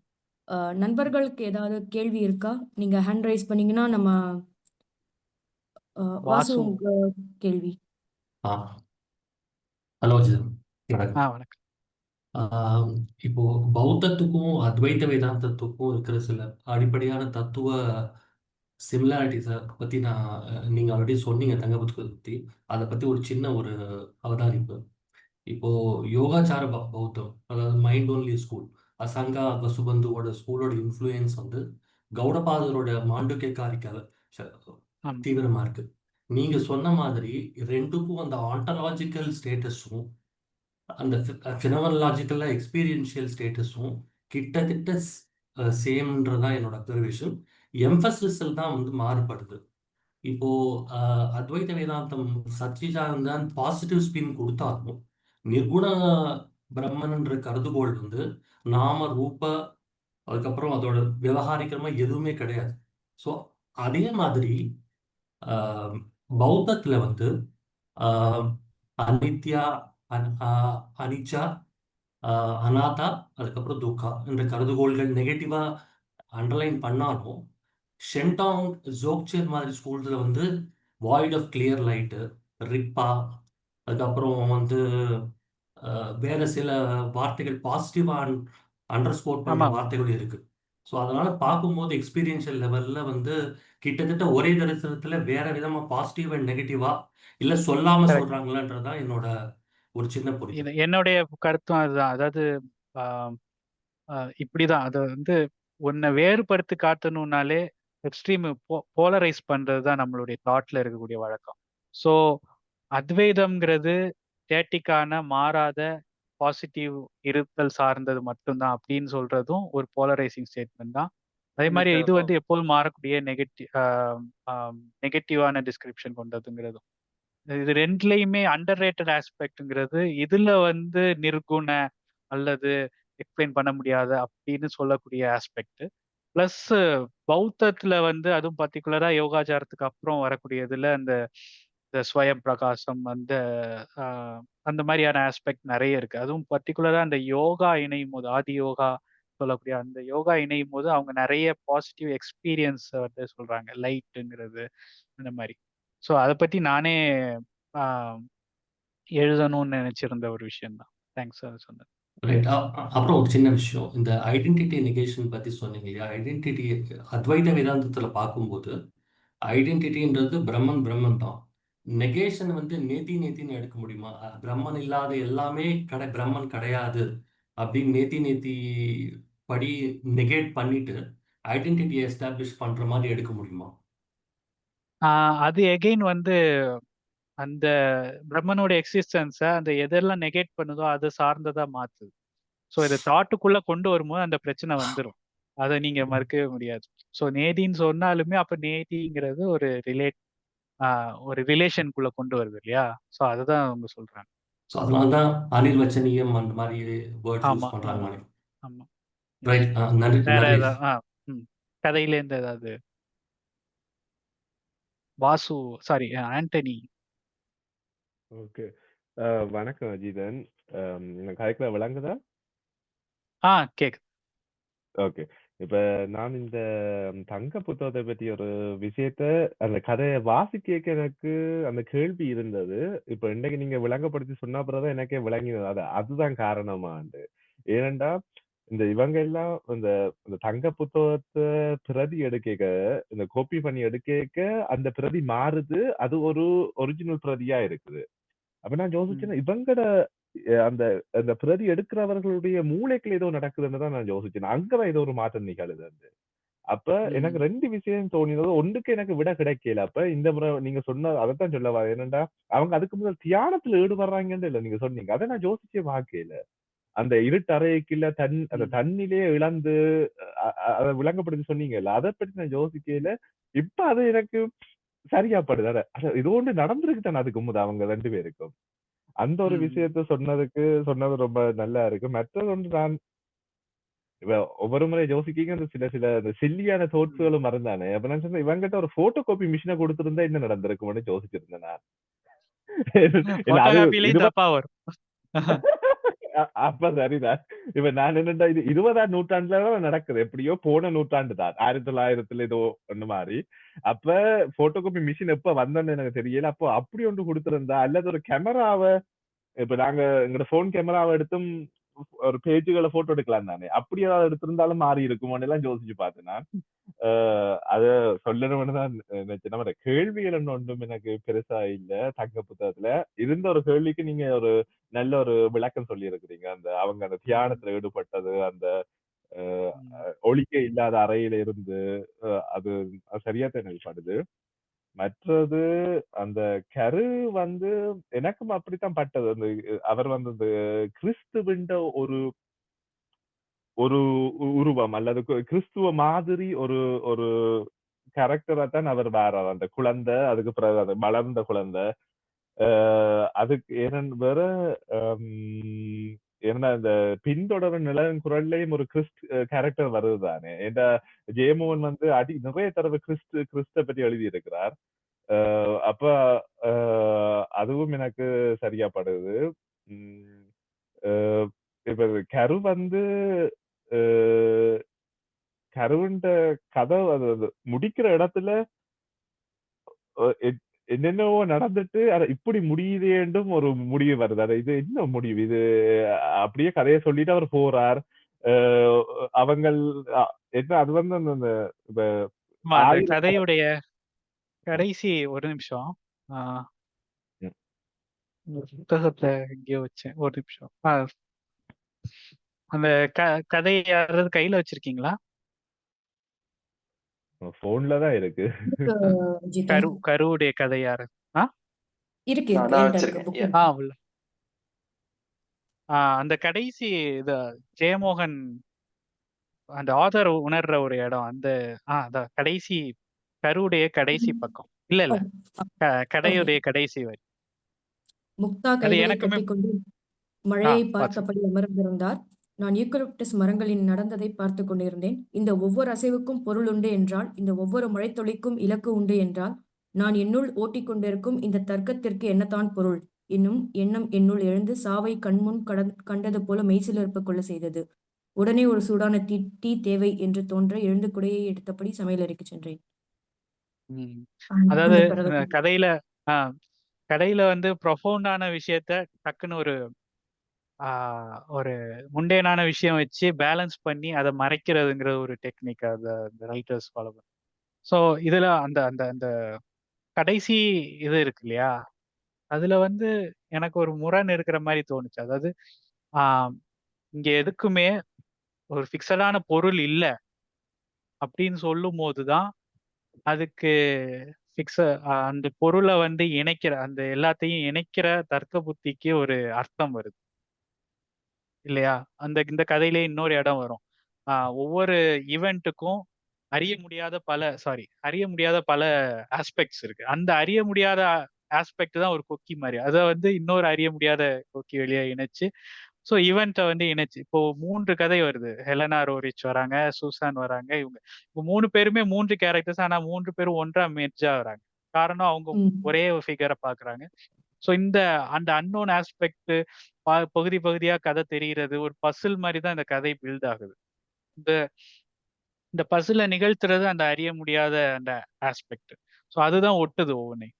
ஆனா அந்த ஆதர் கடைசியில ஃபீல் பண்றது இது எல்லாத்துக்கும் அர்த்தம் இருக்கும்னா தர்க்கம் வந்து சுத்தமா அர்த்தம் இல்லாத ஒன்றா மாறுது. அர்த்தம் இல்லாததுக்கு தான் நம்ம தர்க்கத்தை வந்து டூலா பயன்படுத்துறோம். அர்த்தம் இருக்குன்னு ஆகும்போது அந்த தர்க்கம் பயன் இல்லாத ஆகுதுங்கிறது போது அந்த தர்க்கம் தான் நம்மளுடைய எக்ஸிஸ்டன்ஸா நம்ம கொள்றது. அப்போ அது இல்லாம ஆகுங்கிறது கிட்டத்தட்ட டெத்தை ஃபேஸ் பண்ற மாதிரியான உதாரணத்துக்கு எல்லாமே ஃபிக்ஸடு, எல்லாமே விதிப்படி நடக்குதுன்னா நீங்க எந்த டிசிஷனை எடுக்க முடியும்? நீங்க உங்க சுயத்தோட ஒரு டிசிஷன் எடுக்கிறீங்கன்னா நான் ஒரு விஷயத்த மாத்த முடியும்னு நினைக்கிறது வழியா தானே. ஸோ அந்த அந்த அந்த விஷயத்த ஃபேஸ் பண்றதும் அதுல டச் ஆகும். உடனே டீ குடிக்க போய் அந்த பிலாசபிக்கல் தாட்டை வந்து இது பண்ணிடுறான். ஓகே, வேற ஏதாவது கேள்விகள்? சரத் கை உயர்த்திருக்கீங்க. சரத், இந்த சரத். தேங்க்யூ. வணக்கம் அஜிதன். எனக்கு சங்க புத்தகத்துல ஒரு கேள்வி இருக்குது. அதனோட கடைசி முடிவுல வந்து அவரு செகண்ட் டைமா அந்த தங்க புத்தகத்துக்கு பார்த்ததுக்கு அப்புறமா மறுபடியும் ஒரு தனிமை தியானத்துக்கு போவாரு. அது முடிஞ்சு வந்ததுக்கு அப்புறமா அவரோட ஸ்டேட்டை வந்து ஒரு எக்ஸ்பிளைன் பண்ற மாதிரி ஒரு ஸ்டேட்மெண்ட் நினைக்கிறேன். இது கொஞ்சம் சாரி, எதையும் அடைய முடியாதவனோ ஒரு ஸ்டேட். ஆமா, அவர் அந்த கடைசியில அவர் அடையக்கூடிய அந்த ஸ்டேட்டை வந்து அவரு சொல்றாரு. நான் எதையும் அடைய முடியாதவனாகவும் எதையும் இழக்க முடியாதவனாகவும் ஆகிட்டேன் அப்படிங்கிற மாதிரி அவரோட பொசிஷனை சொல்றாரு. இத எப்படி அண்டர்ஸ்டாண்ட் பண்றது அப்படின்னு சொல்லுவோம். அதை அப்படி அண்டர்ஸ்டாண்ட் பண்ண வேண்டியது. அதுக்கு திருப்பி எக்ஸ்பிளைன் பண்ண முடியுமான்னு தெரியல. பட் அதான் அந்த சூன்யம் முழுக்க ஏற்றுக்கிட்ட ஒரு நிலைங்கிறது வந்து அதுதான். இப்போ அந்த போஸ்ட் மாடர்ன் தாட் நான் திரும்ப சொல்றதுல இருக்கக்கூடிய அந்த இது வந்து அதுதான். அதுல எல்லா ஆஸ்பெக்ட்லயுமே ஒரு அடிப்படை முரண் இருக்கும். உதாரணத்துக்கு டெரிடா வந்து கிஃப்டிங் அப்படிங்கிற ஒரு விஷயத்தை பத்தி எழுதியிருக்காரு. கிஃப்ட் பண்றதுங்கிறது. அப்போ அதை பற்றி அவர் என்ன சொல்றாருன்னா, கிஃப்ட்டுங்கிறது வந்து எப்போதுமே நீங்க கிஃப்ட் பண்ற அந்த தருணத்திலேயே அந்த எக்ஸ்பீரியன்ஸ் அடைஞ்சிருப்பீங்க. நீங்க ஒண்ணு கிஃப்ட் பண்ணும்போது, கிஃப்ட் பண்ணப்படும் போது நீங்க உங்களோட இமீடியட் தாட் நம்ம பதிலுக்கு ஏதாவது கொடுக்கணும். இந்த கிஃப்ட்டுக்கு நம்ம பதிலுக்கு ஏதாவது கொடுக்கணும் அப்படிங்கிற. ஆனா அப்போ ஆனா கிஃப்ட் கொடுக்கும் போதே நீங்க பதிலுக்கு ஒரு 100 ரூபாய் எடுத்து நீத்தினீங்கன்னா அந்த கிஃப்ட்டுக்கு பொருள் இல்லாம ஆயிடும் இல்லையா? ஸோ கிஃப்ட்டுங்கிற விஷயமே பதிலீடு பண்ணப்படணும். ஆனா அது பண்ணா அது கிஃப்ட் அல்லாம ஆயிரும். பதிலீடு பண்ணப்படாம ஒருத்தன் கிஃப்ட் வாங்கிட்டு மட்டுமே இருக்கிறான், ஒருத்தன் கிஃப்ட் கொடுத்துட்டே மட்டுமே இருக்கிறான்னா அது கொடைங்கிற மாதிரி தான். கிஃப்ட் பை டெஃபினிஷன் கொடுத்து வாங்குறதுங்கிறது அதோட டெஃபினிஷன். ஆனா கொடுத்து வாங்கப்பட்டா அது கிஃப்ட் அல்லங்கிறதும். ஸோ இந்த கிஃப்டிங்கிற விஷயத்திலேயே அந்த முரண் இருக்கு இல்லையா? ஸோ நம்ம என்ன பண்றோம், கொடுத்து வாங்குறோம். ஆனா கொஞ்சம் டைம் நடுவுல கேப் விடுறோம். இமீடியட்டா நான் 100 ரூபாய் தூக்கி கொடுக்கல, கொஞ்ச நாள் கழிச்சு 100 ரூபாய்க்கு மதிப்பான வேற ஒண்ணு கொடுக்கு. இப்போ இப்படிதான் நம்ம கிஃப்ட்டை டீல் பண்ணணும். பட் அதனுடைய அர்த்தத்துல பார்த்தா அதோட அடிப்படையில ஒரு முரண் இருக்கும். ஸோ இதுதான் போஸ்ட் மாடர்ன் தாட் அல்லது டீகன்ஸ்ட்ரக்ஷனுடைய இது. எல்லா இதுலயும் அதனுடைய ஆப்போசிட் அல்லது இது உள்ளுரைந்து இருக்கிறது. ஸோ இப்போ இப்போ ஒரு ரிசப்டக்கிள் அப்படின்னு ஒரு பாத்திரம் அல்ல அப்படின்னு சொன்னா அது வந்து பெற்றுக்கொள்ளக்கூடியது அப்படிங்கிறது அதோடைய டெஃபினிஷன். அதே நேரத்துல அது பெற்றுக்கொள்ளாதது அப்படின்னு மற்ற விஷயங்களை பெற்றுக்கொள்ளாதது. ஏன்னா அதுக்கு ஒரு விளிம்பு இருக்கு இல்லையா? இந்த விளிம்பு தான் அந்த பாத்திரத்தை டிசைன் பண்ணுது.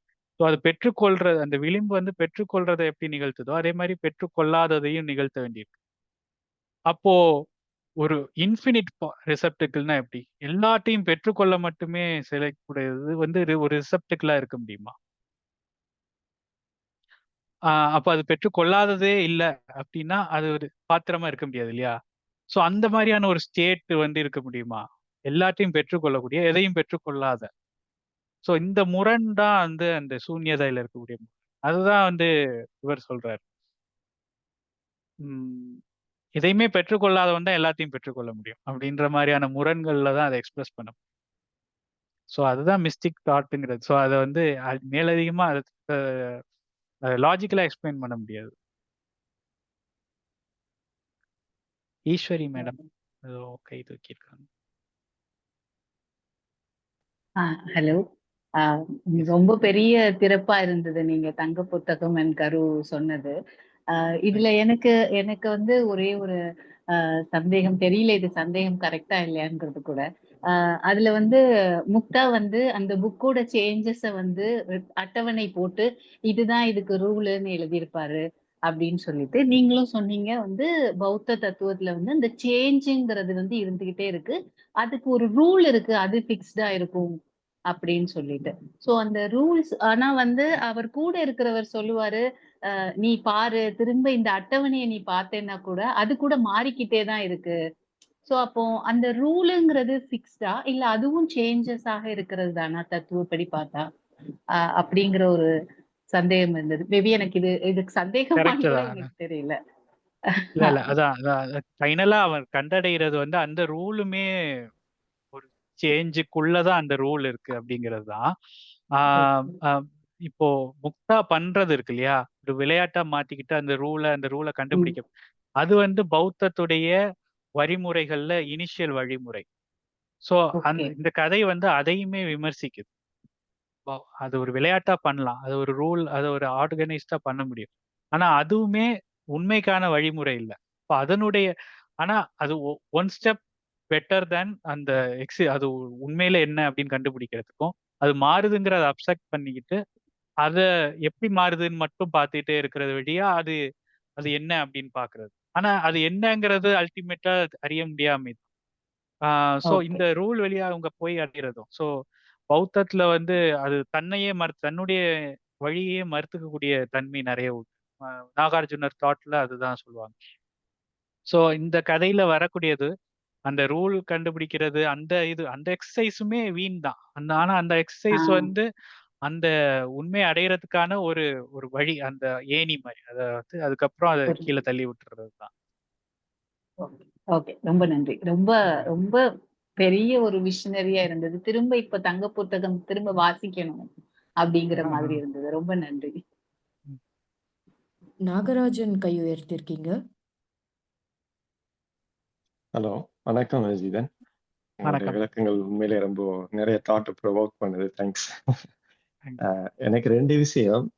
ஒண்ணு வந்து முக்தா வந்து இந்த வர்ற கதைகள் எல்லாமே பார்த்தீங்கன்னா, ஒரு அப்சர்வர் மாரி இருந்து நமக்கு இந்த கதைய சொல்றதுக்காகவே அந்த ஸ்பாட்டுக்கு இருந்த மாரி.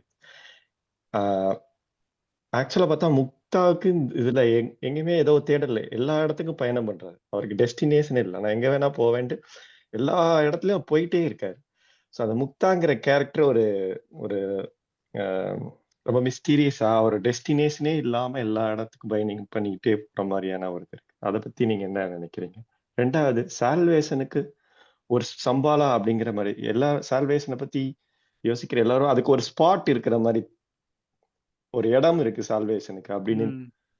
அந்த உருவகம் இருக்கு பார்த்தீங்களா? அத பத்தி கரெக்ட். ஆமா. கொஞ்சம் சொல்லுங்க. ம். ஆ 2க்குமே எனக்கு வந்து ஒரு பாயிண்ட் தான் தோணுது. அதாவது ஆ முக்தாங்கிற வார்த்தை இருக்கு இல்லையா? அது வந்து முக்தி அடைந்தவன் முக்தா அப்படின்றது. முக்தியை தேடக்கூடியவன் முக்தாங்கிறது. ஸோ அவர் வந்து அந்த அந்த ஒரு சர்ச் ஹியூமன் சர்ச் ஃபார் இந்த ஸ்பிரிச்சுவாலிட்டி அந்த இதோடைய ஒரு ஒரு ஒரு ஒரு மெட்டஃபாரிக்கலான உருவமா தான் எனக்கு தோன்றாரு. ஏன்னா, மத்த அந்த கதையில இந்த கதைகள்ல வரக்கூடிய குருகுல கேரக்டர்ஸ்ல மத்த எல்லாருமே ஓரளவுக்கு ஆம் ரியல் கேரக்டர்ஸ் வந்து இணையா சொல்ல முடியும். அதாவது வினய சைதன்யா மாரி ஒருத்தர் வராரு. ஒரு அராஜகவாதி ஒருத்தர் வராரு. அப்புறம் தம்பான் ம். சாமி மாரி ஒரு ரியலிஸ்டிக்கான சமைக்கக்கூடிய ஒருத்தர் வராரு. எல்லாமே பேர் மாற்றப்பட்டிருக்கு. ஆனா, முக்தா வந்து ரியலா யாரு அப்படின்னு இந்த கதையில இல்ல. அதாவது ரியல் லைஃப்ல அதுக்கு ஒரு ஈக்குவலன்டான ஆள் கிடையாது. அப்படி ம்.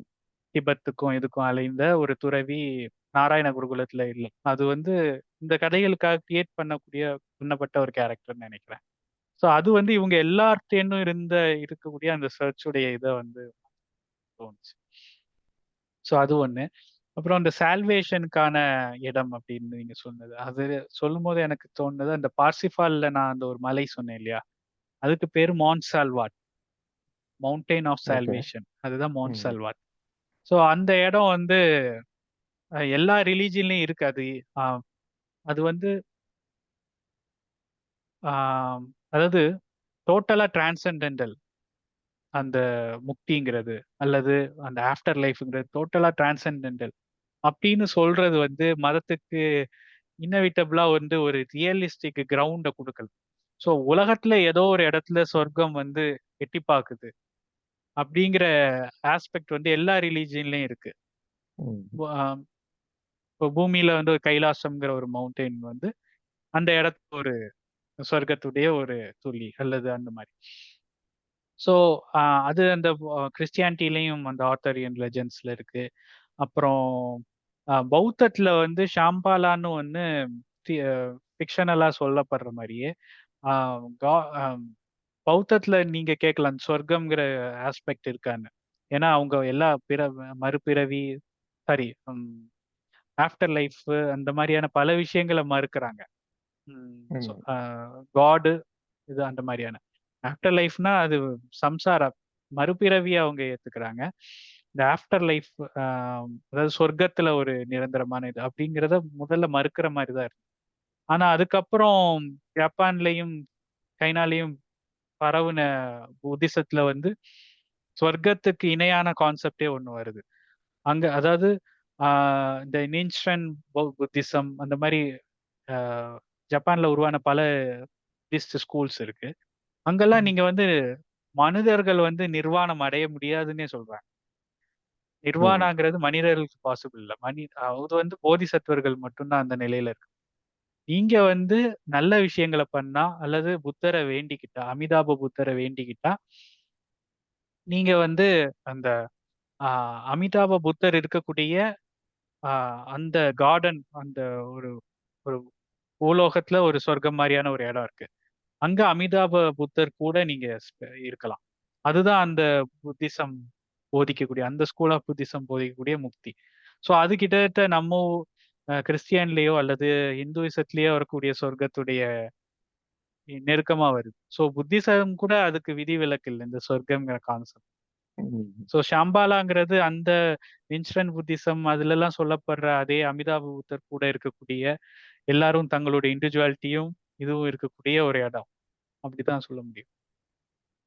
அது ஏன் எல்லா ரிலிஜன்லயும் இருக்குங்கிறது நம்ம சிந்திச்சு பார்க்கலாம். நம்ம ஓகே தாட்டுடைய ஏதோ ஒரு தேவைக்காக தான் அது அப்படி இருக்கு. Okay thank you. ஸ்ரீனி சங்கரன், நீங்க கை உயர்த்திருக்கீங்க. தேங்க்ஸ். அஜித்தன், ரொம்ப நல்லா இருந்துச்சு. நீங்கள் வந்து வெஸ்டர்ன் ஃபிலாசபி, அதுக்கப்புறம் கிறிஸ்டியன் ஃபிலாசபி, அதுக்கப்புறம் புத்த ஃபிலாசபி எல்லாத்தையும் ஒரு நேர்கோட்டில் இணைச்சு அதோட எப்படி நம்ம சேர்த்து சிந்திக்கிறது அப்படின்னு சொன்னது ரொம்ப ரொம்ப யூஸ்ஃபுல்லாக இருந்துச்சு. Thank you for that. நீங்கள் பேசும்போது இன்னொரு விஷயம் சொன்னீங்க. அதாவது அந்த தங்க புத்தகத்தை அடையிறதுக்கான வழியையும் புத்த குறியீடுகளை யோசிச்சு பார்க்கலாம் அப்படின்னு சொல்லிட்டு, அதை சொல்கிற அளவுக்கு நேரம் இருக்கா, இல்லை சொல்ல முடியுமா அதை பற்றி? இல்ல அப்படி நான் யோசிச்சு பார்க்கல ஆக்சுவலா. இல்ல அது ஒரு சைக்காலஜிக்கலான விஷயமா தான் எனக்கு தோணுச்சு. அது பௌத்த சிம்பாலிக்கா எனக்கு தோணல. அதாவது இப்போ அதுக்கு ஒரு புதிய பாதை மாதிரி சொல்றாங்க இல்லையா? எந்த வழி வழியாகவும் போகலாம். ஒவ்வொரு நாளும் வழிகள் மாறிக்கிட்டே இருக்கு. ஆனா அதுல எக்ஸிட் ஆகுறது டக்குன்னு எந்த டோரை திறந்தாலும் எக்ஸிட் ஆயிடலாம். அப்புறம் அது பிளவுகளுக்கு நடுவுல இருக்கு. அந்த பிளவுகள்ல போனா கிட்டத்தட்ட லாஸ்ட்ங்கிற மாதிரி லாஸ்ட் சோலா மாறுறது இருக்குல்ல, லூசிங் ஒன், அந்த செல்ஃப்லயே தொலைந்து போறது, அந்த மாதிரி நிறைய இமேஜஸ் இருக்கு. அதெல்லாம் நீங்க தாட்ல பில்ட் பண்ணிக்கலாம். அது பௌத்தத்தோட இணைதான்னு எனக்கு தெரியல. அப்படி இணைக்க முடியுமான்னு மேபி இருக்கலாம். பட் அந்த அந்த அந்த அந்த வழி, அந்த ஹோல் ப்ரொசீஜர் ஒரு வகையில மெய் தேடலுக்கான ஒரு அலிகரி மாதிரி எனக்கு தோணுச்சு சில இடங்கள்.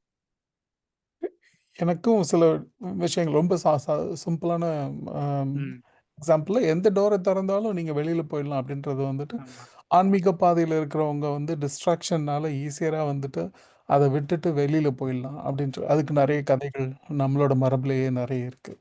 அந்த மாதிரி இருக்கும்னு நினச்சேன். ஆனால் வேறு எதுவும் இருக்குமோ அப்படின்னு சொல்லி தான் அதுக்காக தான் கேட்டேன். Thank you for that.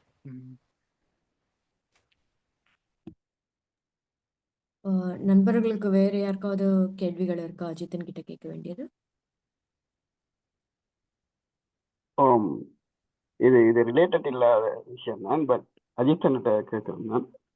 என்னென்னு சொன்னா, இப்ப எழுத்துல இருந்து பிலாசபி படிக்கிறதும் பிலாசபியை தனியா படிக்கிறதுக்கும் டிஃப்ரெண்ட் இருக்குது. என்னென்னு சொன்னா, இப்ப கதைகள் இப்ப நாங்கெல்லாம் இப்ப என்னை பொறுத்த வரைக்கும் நான் இப்பதான் இலக்கியத்துக்குள்ள வாரேன். அப்ப எனக்கு இலக்கியத்தினோட தான் நான் பிலாசபிக்குள்ளேயே போறேன். உண்மையா நான் தனியாக இவ்வளவு காலம் பிலாசபி படிக்கல. இலக்கியம் படிக்க தொடங்கினவன தான் அந்த தூண்டுதல் விளங்குது எனக்கு. ஓகே என்று சொல்லி இப்ப நான் தனியாக அதை பிலாசபியா படிக்க போற நேரத்துல இருக்க பிரச்சனைன்னு சொன்னா, எங்க இருந்து ஸ்டார்ட் பண்றது, எந்த ஆர்டர்ல தெரிஞ்சு கொண்டு வர்றது, அல்லது எவ்வளவு தூரம் ஒவ்வொருத்தருடைய பிலாசபியை தெரிஞ்சு கொள்றன்ற ஒரு பெரிய பிரச்சனை ஒன்று இருக்கு. அது அணுகிறதுக்கு ஏதாவது ஐடியா?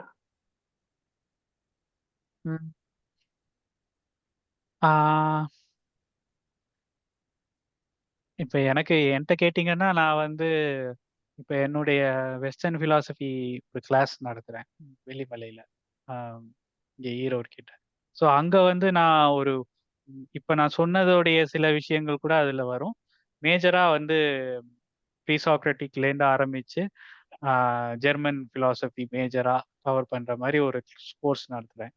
அந்த கோர்ஸில் ஓரளவுக்கு எலிமெண்டலான எல்லா கான்செப்ட்ஸும் உங்களுக்கு இன்ட்ரடியூஸ் ஆயிரும். ஸோ அதுலேருந்து மேற்கொண்டு நீங்கள் வெஸ்டர்ன் ஃபிலாசபியில் ஈஸியாக உள்ளே போக முடியும். அதே மாதிரி பௌத்தத்தில் பல வழிகள் இருக்குது, அத்வைதத்துக்கு பல வழிகள் இருக்குது. பேசிக்காக இந்த எஸ்என் தாஸ்குப்தாவுடைய புத்தகங்கள்லாம் இந்தியன் ஃபிலாசபி மொத்தத்துக்குமே ஒரு கிராண்ட் இன்ட்ரடக்ஷன் தான். அதை கொஞ்சம் கொஞ்சமாக படிக்க ஆரம்பிக்கலாம். அதுக்கு இன்ட்ரோடக்டரியா என்ன படிக்கலாம் அப்படின்னு எனக்கு சரியா தெரியல. ஏன்னா நான் இந்த மேஜர் இந்த டெக்ஸ்ட்டுகளில் தான் ஆரம்பித்தேன். இன்னொரு விஷயம் இந்த கதையை படிக்கிறதுக்கு இந்த ஃபிலாசபி தேவையா அப்படின்னா, நான் இப்போ சொன்னது இதை பௌத்தத்தில் டெக்னிக்கலாக என்ன டேர்ம்ஸில் சொல்லலாங்கிறது தான். ஆனால் இந்த கதையில் இந்த ஐடியாஸ் எல்லாமே ரொம்ப தெளிவாக கம்யூனிகேட் ஆகிருக்கு. இது வந்து நிறைய பேர் பிலாசபி கதை பத்தின கதைகள் எழுதும்போது பிலாசபியோட மேலோட்டமான ஒரு விஷயத்த வெறும் குறியீடா மட்டும் உணர்த்திட்டு போயிடுவாங்க. ஆனா இதுல வந்து ரொம்ப டீட்டெயில்டா அந்த இந்த இந்த இயங்கு முறையே இருக்கு. ஒரு புத்தகம் பிரதி எடுக்க முடியாத ஒரு புத்தகம் அல்லது பிரதி மட்டுமே எடுக்க முடியாத புத்தகம், பிரதி மட்டுமே எடுக்கக்கூடிய புத்தகம், இது ரெண்டும் ஒண்ணுதான். பிரதி பிரதி எடுக்க முடியாத புத்தகம்னா ஒரு ஒரிஜினல் இருந்தாதான் அதை காப்பி எடுக்க முடியும் இல்லையா? அப்போ ஒரிஜினல் இருந்தாதான் அது காப்பியாக மாறும். அப்போ பிரதி மட்டுமே எடுக்க முடியும் புத்தகம்னா அந்த ஒரிஜினல் மாறிடுச்சுன்னா இது வந்து ஒரிஜினல் ஆயிரும். இப்போ இந்த ஒரிஜினல் மாறிக்கிட்டே இருக்கும்போது அது பல ஒரிஜினல்ஸை கிரியேட் பண்ணிக்கிட்டே இருக்கக்கூடிய ஒரு ஒரிஜினல். இதுதான் இந்த தாட். இந்த தாட் வந்து இந்த கதையை படிக்கும்போது இம்மீடியட்டா எல்லாருக்கும் புரியுது. இது எப்படி பௌத்தத்துல இணையுது, இது எப்படி ஆஹ் சூன்யதாவை சொல்லுது, எப்படி வந்து இத போஸ்ட் மாடர்ன் விஷயத்துல ட்ரேஸ்ங்கிற ஒரு விஷயம், ஆப்சன்ஸ்ங்கிற ஒரு விஷயம் வந்து எப்படி எல்லா மீனிங்கையும் கிரியேட் பண்ணுது அப்படின்னு புரிஞ்சுக்கலாம். இதெல்லாம் தான் நான் எக்ஸ்பிளைன் பண்ணேனே ஒழிய இந்த அடிப்படை தாட்டுங்கிறது இந்த கதையில ரொம்ப தெளிவா இருக்கு, ரொம்ப ஆழமா டிராமாட்டிக்கா இருக்கு. ஸோ இதை படிச்சுட்டு நீங்க ஒரு 2 நாள் அதுக்குள்ளேயே அந்த புத்தகம் எப்படி அது அப்படின்னு அந்த இது பண்ணும்போது அந்த எக்ஸ்பீரியன்ஸ் அடைஞ்சிடுறீங்க. மேற்கொண்டு நீங்க அதை பிலாசபிக்கலா தெரிஞ்சுக்கிறது செகண்டரி தான். கதை எதை கொடுக்கணுமோ, கதை என்ன தெரிஞ்சுக்கணுமோ அதை வந்து தெளிவா கடத்திடுச்சு அப்படிதான் நினைக்கிறேன். இப்ப நான் பிலாசபி பர்சனலா நான் படிக்கலனாலும் இந்த கதை என்னால அஃபெக்ட் பண்ணியிருக்கும், உங்களையும் அஃபெக்ட் பண்ணியிருக்கும்னு நினைக்கிறேன். இப்ப நான் கேட்க விஷயம் அப்படின்னு சொன்னா, இப்ப ஜெயமானன்ற ஒரு பெரிய மரம் வந்து அவருக்கு தெரிஞ்ச எல்லா பிலாசபி அதோட அதுல இருந்து அவரா ஓனா ஒரு விஷயத்தை கிரியேட் பண்ணுவார் தானே எப்படி? அதுதான் இந்த கதையா எங்களுக்கு வந்து தேர்வு, அப்படி இல்லையா? ஆமா. ஆனா நான் என்ன நாங்க திரும்ப சந்தேகிக்கிறேன்னா அந்த விதையில இருந்து இப்ப அந்த விதையில இருந்து நாங்க திரும்ப எடுத்துக்கொண்டு வரோம் தானே வெளியா. அப்ப அதே கொஞ்சம் இன்னும் தெளிவா புரிஞ்சு கொள்றதுக்கு என்ன செய்யலாம்ன்றதை நான் கேட்டேன். அது எனக்கு என்ன பர்சனலா தோணுதுன்னா, ஜெயமோகனுக்கே இந்த கதை எழுதும் போது இந்த பிலாசபி எல்லாம் மைண்ட்ல இருந்திருக்காதுன்னு தான் நான் நினைக்கிறேன். நான் கேக்குறேன் என்னன்னு சொன்னா, இப்ப அந்த சப்ளைம் லெவல்ல இருந்து எழுதுற நேரத்துல அவர் எதையுமே திங்க் பண்ண மாட்டார். ஆனா சம்பவம் அவருக்கு தெரிஞ்ச எல்லா விஷயம் வந்து ரோல் ஆகிட்டு தானே இருக்கும், அதுக்குள்ள அது ப்ரோசஸ் ஆகித்தானே இது வருது எங்களுக்கு. அப்படி சொல்லலாம். அல்லது பேரலா அந்த கிரியேட்டிவிட்டி வழியா அந்த தாட்டை போய் அடைஞ்சிருக்கு. பௌத்தம் வந்து இன்டெலெக்சுவலா அடைஞ்சத கிரியேட்டிவிட்டி வழியா பேரலா போய் அடைகிறது, பேரலா கண்டடைகிறது. இப்படி பேரலா கண்டடையும் போது தான் இதுக்கு மேலதிகமா இதுல இல்லாத ஒண்ணை நீங்க சொல்ல முடியும். இப்போ இதுவரைக்கும் பௌத்தத்துல சொல்லப்படாத ஒரு விஷயம் இந்த கதையில இருந்தா தானே அந்த கதை வந்து மேலதிகமாகும். அது என்ன அப்படின்னு நம்ம யோசிச்சு பார்க்கலாம். அப்படி ஒண்ணு இருக்குங்கிறதுனால தான் அந்த கதை வந்து ஒரு முக்கியத்துவம் பெறுதுன்னு எனக்கு தோணுது. ஸோ நீங்க சொன்னது கரெக்ட் தான். ஆனா பிலாசபிங்கிறது ஒரு பிலாசபியா ஒரு கதையா மாத்துறதுங்கிற மாதிரியான சிம்பிளான விஷயம் அப்படி பண்ணக்கூடாதுங்கிறது தான் விஷயம். நான் இப்போ ஒரு கதை எழுதினேன், நான் இவ்வளவு பிலாசபி எனக்கு தெரிஞ்சிருந்தாலும் நான் ஒரு கதை எழுதும் போது நான் பிலாசபியை சிந்திக்கவே கூடாதுன்னு தான் நான் நினைப்பேன். பெரும்பகுதி நான் பிலாசபியை வயலண்டா தவிர்த்துட்டு நான் இப்ப ஜெயமோகன் எழுதுற அளவு கூட நான் பிலாசபிக்கலா எழுதாததுக்கு காரணம், அப்பா இயல்பா பிலாசபி இல்லாம சிந்திக்க முடியும். அப்ப எனக்கு எல்லாத்துலயும் பிலாசபியை நான் போடுவேன். அதனால நான் பிலாசபிக்கு நெருங்காத ஒர்க்ஸை நிறைய எழுதுறேன். ரொம்ப டிராமேட்டிக்கான, ரொம்ப ரியலிஸ்டிக்கான அல்லது ஃபேண்டசி எதா இருந்தாலும் நான் பிலாசபிலேருந்து விலகி எழுதுறது காரணம், அந்த இன்டெலெக்சுவல் ப்ராசஸ்க்குள்ள போயிட்டா அது கிரியேட்டிவிட்டியை ரெஸ்ட்ரிக்ட் பண்ணும். உங்களுக்கு நேரம் இருந்தா ஒரே ஒரு கேள்வி கேட்கலாம். கேளுங்க. ஓகே, என்னன்னு சொன்னா, இந்த பிலாசபின்றது ஒவ்வொரு பர்சனலும் வந்து அவங்களுக்கு ஊடாக எழுந்து வந்த தர்க்கங்கள் தானே, அதுல எல்லையான இடத்துல தானே வந்திருக்குது. அப்ப அது பர்சன் டு பர்சன் எப்பயுமே மாறிக்கொண்டு தான் இருக்கும். இப்ப ஜெயமோகன் வர இடத்துல அவர் தெரிஞ்சு கொள்றாரு எல்லாரிடையும். பட் எங்களுக்கு இப்ப கதையா வர்றது வந்து அவரிடம் தானே. இப்ப நாங்க அதுல இருந்து திரும்ப எங்களுக்கு புரிஞ்சு கொள்றதை எடுத்துக்கொண்டு நாங்க இன்னொன்று கிரியேட் பண்ணோம். நாங்க கிரியேட்டர் ஆகிறோம். அதுதான் தங்க புத்தகம். இந்த கதையே ஒரு தங்க புத்தகம் தான் வச்சுக்கோங்க. சோ அதுதான் பேசிக்கா அதுதான். இப்போ வந்து இது ஒரு கதையை எழுதுனவன் எல்லாருக்குமே தெரியும். கதை எழுதுறது ஒண்ணு, ஒவ்வொருத்தவங்களும் படிக்கிறது வேறுபடுது இல்லையா? இப்போ ஒவ்வொன்றுல இருந்து ஒவ்வொன்னு பிரிஞ்சுட்டு அந்த அந்த புரிஞ்சுக்கிட்டவன் வந்து ஒரு கட்டுரை எழுதினான்னா அதை புரிஞ்சுக்கிறது ஒரு 100 விதமா புரிஞ்சுக்குவாங்க.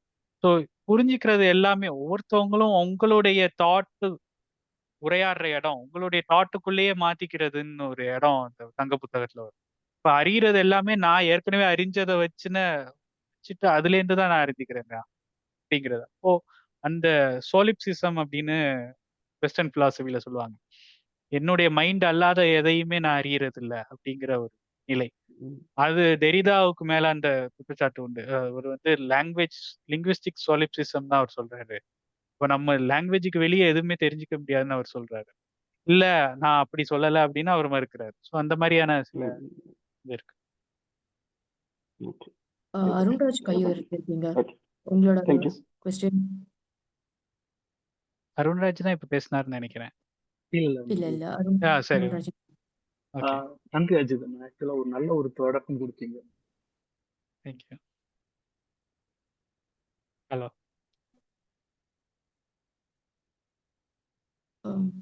ஸ்டக் ஆயிடுச்சு. Okay sorry. இல்ல நீங்க ஸ்ட்ரக்சர்டா ஒரு இது கொடுத்தீங்க. ரொம்ப நன்றி எனக்கு அந்த பிலாசபி கொடுத்ததுக்கு, எக்ஸ்பிளேஷன் கொடுத்ததுக்கு. அழகா வெஸ்டர்ன்ல ஆரம்பிச்சு கொண்டாந்து பௌத்தத்துல இணைச்சு ரொம்ப சூப்பரா இருக்கும். என்னோட கேள்வி ஆக்சுவலா அந்த கதை சார்ந்து நீங்க எக்ஸ்பிளைன் பண்ணிட்டு இருக்கும்போது தான் அது திருப்பி இன்னும் கேள்வி எனக்கு நரேஷன் எவ்வளவு இம்பார்ட்டன்ஸ் இந்த மாதிரி ஸ்டோரிகளுக்கு. ஏன்னா அந்த அவசியம் காம்ப்ளெக்ஸான ஸ்டோரி விளக்குறதுக்கு நரேஷன் எவ்வளவுக்கு அவசியம் ஆகுது அப்படிங்கிறது. நீங்க இன்னொரு வார்த்தையும் சொன்னீங்க, மொத்தமா நான் தத்துவத்தை விலக்கி வச்சுட்டு எழுதுறேன் அப்படிங்கும் போது அப்போ எவ்வளவு நரேஷன் வந்து எப்படி எடுத்துட்டு போறது, அது அந்த நரேட்டிவ் ஸ்டைல், நரேட்டர், நரேஷன். எனக்கு தெரிஞ்சு அது நரேஷன்ல வந்து இந்த கதை எல்லாமே ஒரு ஒரு ஒரு கான்வர்சேஷன்ல நரேட் பண்ற அந்த பேட்டர்ன்ல இருக்கு. ஸோ இது வந்து ஒரு ஒன் ஆஃப் த டெக்னிக்ஸ் தான். நான் ஃபர்ஸ்ட் பர்சன்ல நான் ஒன்று சொல்றதுக்கும் ஒருத்தர் சொல்ற ஒரு கதை அப்படின்னு நரேட் பண்றதோடைய ப்ளஸ் பாயிண்ட் என்னன்னா அது வந்து பல டைம் லைன்ஸ்ல இருக்கிற விஷயத்த இணைச்சிக்கலாம். அப்புறம் திடீர்னு ரொம்ப ஒரு ஒரு கட்டுரையை நெருங்கக்கூடிய ஒரு டிஸ்கிரிப்டிவான எக்ஸ்பிளனேட்டரி போர்ஷன்ஸ் நிறைய உள்ள கொண்டு வரலாம். இப்போ பொதுவா திபெத்தோடைய பொலிட்டிக்கல் சுச்சுவேஷன் அந்த டைம்ல எப்படி இருந்தது, ஸோ இந்த கதை எல்லாத்துலயும் அந்த எலிமெண்ட் வரும். ஸோ இந்த ஃபார்மேட் இருக்குல்ல, நரேட் பண்ணக்கூடிய ஒரு பர்சன் நரேட் பண்ணக்கூடிய ஃபார்மேட், ஆதர் நரேட் பண்ணாம பர்சன். ஸோ அந்த ஃபார்மேட்ல வந்து தமிழ்ல வந்து ஜெயமோகன் தான் மாஸ்டர் அப்படின்னு நினைக்கிறேன். ஸோ அது இந்த தொகுப்பு ஃபுல்லாவே அந்த மாதிரி தான். இதுக்கு இணையா இதே மாதிரி வேற ஒரு ஆங்கிள் பார்த்தீங்கன்னா அந்த ஔசே பச்சன் கதைகள் 10 லட்சம் காலடிகள் கதை ஃபுல்லாமே அது வேற வகையான ஒரு பர்சன் நரேட் பண்றது தான். ஸோ இந்த மாதிரி இதுக்கு வெளியவும் நிறைய கதைகள் எழுதியிருக்காங்க. ஸோ இந்த வகையான நரேஷனுடைய பிளஸ் என்னெல்லாம் அப்படின்னு பார்த்தா, ஒன்று வந்து அது வந்து ஒரு பர்சனுடைய எல்லா வகையான ஆஸ்பெக்டையும் கவர் பண்ணும். ஒன்று அவர் இமோஷனலாக ஒரு விஷயத்த சொல்ல முடியும், இன்னொன்று இன்டலெக்சுவலாக ஒரு விஷயத்த சொல்ல முடியும், இன்னொன்று வேற வேற டைம்ல இருக்கக்கூடிய கதைகளை வந்து இணைச்சு அவர் ஒரு கதை சொல்றாருங்கிற அந்த விஷயத்த சொல்ல முடியும். ஸோ இதெல்லாம் ப்ளஸ். அதே நேரத்தில் மைனஸ்ங்கிறது வந்து இது சொல்லப்படுற கதைங்கிற ஒரு ஃபார்மேட்ல இருக்கும்போது இல்லை ஏதோ ஒரு வகையில ஒரு ஃபர்ஸ்ட் பர்சன் நரேட்டிவ் நான் அப்படி போனேன் வந்தேன் அப்படின்னு சொல்றதோடைய ஒரு இமீடியசி அல்லது வந்து இது வந்து சில சமயம் தொலையலாம். அது தொலையாத மாதிரி கொண்டு போறதுங்கிறது ஒரு ஆர்ட். இப்போ இதுல ஒரு கட்டத்துல அவர் சொல்ல போகும்போது சொல்ல ஆரம்பிச்ச அந்த கதைக்குள்ள போனோன்னு அவர் ஃபர்ஸ்ட் பர்சன் ஆத்தரா மாறிடுறாரு. நான்கிற அந்த ஆஸ்பெக்ட்ல இருந்து முழுக்க நம்ம கதைக்குள்ள போயிடும். ஸோ இவ்வளோ பெரிய அது ஒரு வகையில அன்ரியலிஸ்டிக்கா ஒருத்தர் வந்து உட்காந்து 3 மணி நேரம் ஒரு பெரிய கதையை பல லேயர்ஸோட இணைச்சு ஒருத்தர் இப்படி கதையை சொல்லுவாரா அப்படின்னு கேட்கும்போது, ஸோ அது ஒரு இன்னொரு லிமிட்டேஷன். அந்த மாதிரியான ஒரு கேரக்டர் நம்ம கிரியேட், எல்லா கேரக்டரும் இந்த மாதிரி கதை சொல்ல முடியற ஆளா இருக்க முடியாது. முக்தா மாதிரி ஒரு ஆள் இப்படி சொல்றாருன்னு சொல்லும்போது அந்த பர்சனாலிட்டியோட அதை நம்ம டெவலப் பண்றோம். இப்போ ஔசே பச்சன் மாதிரி ஒருத்தன், அவனும் ஒரு பிரில்லியண்டான கேரக்டர். ஸோ இந்த பிரில்லியண்டான ஸ்டோரி டெல்லிங் பர்சனாலிட்டியை கிரியேட் பண்ணிட்டு அவங்க வாயிலேருந்து இந்த கதையை சொல்றது. ஸோ இந்த மாதிரியான இது ஒரு வகை ஆஃப் ஸ்டோரி டெல்லிங் டூல் தான். அதை வந்து சந்தேகம் இல்லாம ஜெயமோகன் தான் தமிழ்ல மாஸ்டர் பண்ணி. ரஷ்யன் லிட்ரேச்சர்ல நிறைய இந்த மாதிரி வரும் கதை. ஒரு ஆத்தர் வந்து ஒரு கேரக்டர் வந்து மல்டிபிள் ஸ்டோரிஸை வீவ் பண்ணி சொல்லக்கூடிய ஒரு நரேஷன்ங்கிறது. நீங்க கேட்ட கேள்விக்கு நான் பதில் சொன்னேனான்னு தெரியல. நரேஷன் எவ்வளவு முக்கியம்னு கரெக்ட். சொன்னீங்க, கேட்டீங்க இல்லையா? அதுதான் ஆமா. நான் சொல்லியிருக்கேன். அது ரெண்டாவது நீங்க சொன்னீங்க ஆக்சுவலா தத்துவத்தை எடுத்துட்டு நரேட் பண்ற மாதிரி. அப்ப ஆக்சுவலா அவசியபட்சம் அதை நீங்க நினைச்சது கரெக்டா இருக்கு. அதுல தத்துவங்கிறத விட அதுல அதிகமான மாரல் ஜஸ்டிஃபிகேஷன் ஆமா ஆமா ஆமா. ஹவுசே கரெக்ட். பச்சன் ஏன் அந்த மாதிரி வர்றாருன்னா, ஹவுசே பச்சன் வந்து திடீர்னு பத்தேல் மாதிரினா என்ன அப்படின்னு ஒரு பெரிய டிஸ்கிரிப்டிவ் போர்ஷனுக்கு வரான்ல. அந்த ஆமா. அந்த இடம் வந்து இப்படி ஒரு ஸ்டோரி டெல்லர் வரும்போது நமக்கு ஈஸியா அதை உள்ள கொண்டு வர முடியும். So அதுதான் அந்த ஆஸ்பெக்ட். அப்பாவுடைய நிறைய கதைகள்ல ரொம்ப ஜெனரஸாவே வந்து இந்த கத்துரை தன்மை கொண்ட போர்ஷன்ஸ் வரும். ஒரு ட்ரெடிஷ்னலான மாடர்ன் ஸ்டோரி டெல்லிங்ல வந்து அதை வந்து கதைக்கு வெளியே இருக்கக்கூடியது, கதையை அது இடையூறு செய்யுது அப்படின்னு நினைப்பாங்க. ஆனா ஒரு கதையை பெருசா வியூ பண்ணும்போது இது எல்லாமே அதனுடைய பகுதியா மாறுறது. Thank you thank you. அசோக் கை உயர்த்திருக்கீங்க. ஹலோ, கேக்குதா? கேக்குது. ஹாய் அஜி, ரொம்ப நல்ல இன்ட்ரடக்ஷன், ரொம்ப யூஸ்ஃபுல்லா இருந்தது. அதான் இந்த இந்த தத்துவார்த்தமா பாக்குறத தாண்டியே கூட இந்த கதையில வந்து இப்ப எல்லா எக்ஸ்பீரியன்ஸ்குள்ளயும் இப்படி ஒரு சிக்கல் இருக்குல்ல. நம்ம ஒரு எக்ஸ்பீரியன்ஸை சொல்ல தொடங்கும் போதே அது மாறக்கூடியதா மாறுறதோ இல்ல இப்ப சில நேரம் அறிவியல்ல வந்து ஒரு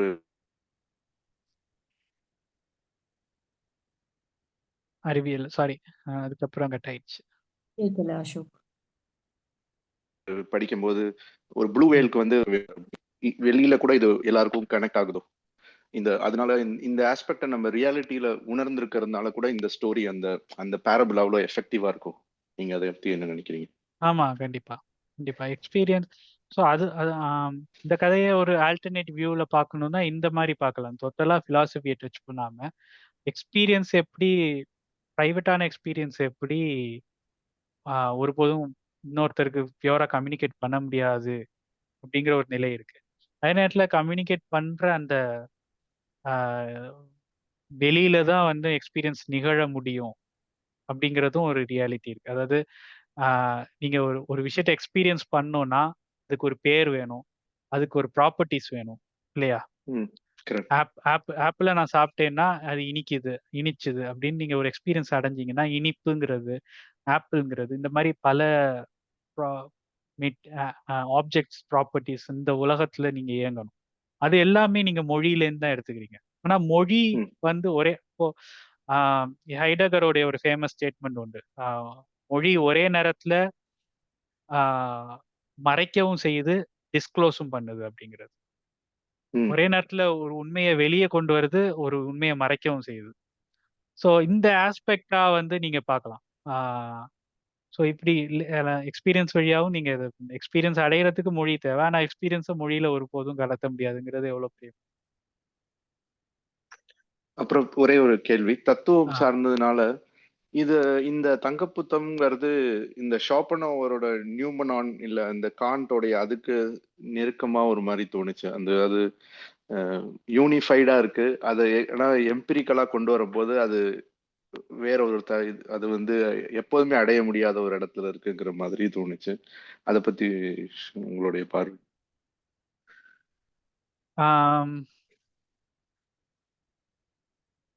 ஆமா, இது எல்லாமே ஒன்றுக்கொன்று நெருக்கமான தத்துவம்ங்கிறனால அப்படி பார்க்க முடியும்.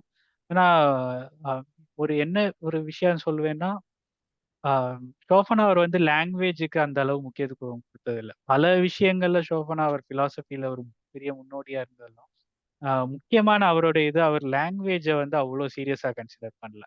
லாங்குவேஜ் பத்தி பேசியிருக்காரு, கான்செப்ட்ஸுங்கிற விஷயத்த பத்தி பேசியிருக்காரு. ஆனா பின்னாடி வெஸ்டர்ன் பிலாசபியில வந்து அந்த முக்கியத்துவம் அவர் கொடுக்கல.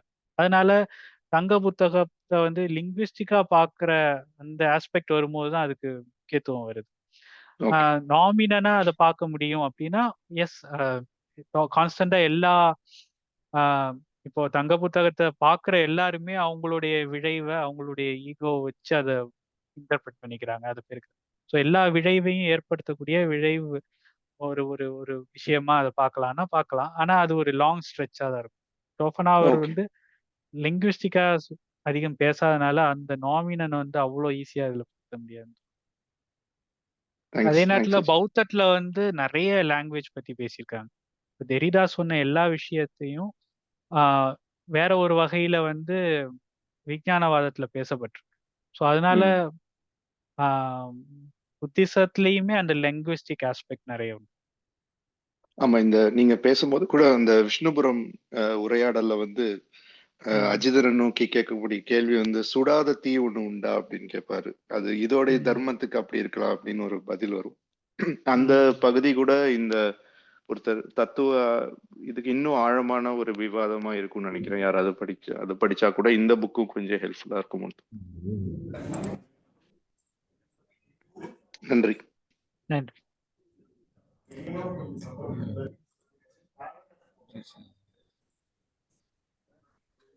ஜெயக்குமார், நீங்க அன்மியூட் பண்ணிருக்கீங்க. உங்களுக்கு ஏதாவது கேள்விகள் இருக்கா?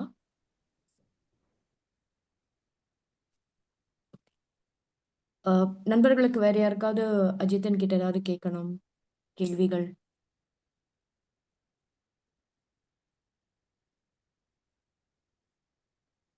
இருந்தால் கை உயர்த்தும். ரொம்ப அருமையான செஷன் அஜித். உண்மையிலே ஒரு எங்களுக்கு ஒரு ஒரு பெரிய திறப்பா இருந்தது. அதாவது எங்களுக்குன்னா எல்லா நண்பர்களுக்குமே இந்த தங்க புத்தகம் இன்னும் புரிந்து கொள்வதற்கும், 200 வாட்டி படிச்சா இதுல இருந்து நாங்க என்ன எடுக்கலாம் அப்படின்ற ஒரு மொத்த இதுவுமே தொகுத்து கொடுத்திருக்கீங்க. அகைன் நண்பர்கள் சொன்ன மாதிரி வெஸ்டர்ன் பிலாசபில ஆரம்பிச்சு அதை நீங்க சூன்யதா கூட கனெக்ட் பண்ணி திபெத்திய பிலாசபிக்கு கொண்டு வந்தது, அது உண்மையிலேயே ஒரு அருமையான ஒரு எங்களுக்கு ஒரு வழிகாட்டுதலா அமைஞ்சிருக்கு. உங்களோட நேரத்துக்கும் உங்களோட எஃபர்ட்டுக்கும் ரொம்ப நன்றி அஜித். இது நீங்க பண்ண ஒத்துக்கிட்டது எங்களுக்கு உண்மையிலேயே ஒரு பெரிய இது. ஏன்னா இல்ல, எனக்கும் வந்து இந்த கதையை திருப்பி படிக்கிறதுக்கும் அதை பத்தி கொஞ்சம் ஒரு பேசணும்னு நினைக்கும் போது நான் இது எல்லாமே வேகா எனக்கு வந்து இது இப்படி இருக்கும், இது இந்த மாதிரி அசோசியேட் பண்ணிக்கலாம் அப்படின்னு இருக்கிறதுக்கும் பேசணும்னு ப்ரிப்பேர் பண்ணும்போது வரக்கூடிய அந்த கோஹிரன்ஸ்க்கு வித்தியாசம் இருக்கு. எனக்கே ஒரு நல்ல ஒரு எக்ஸசைஸ்.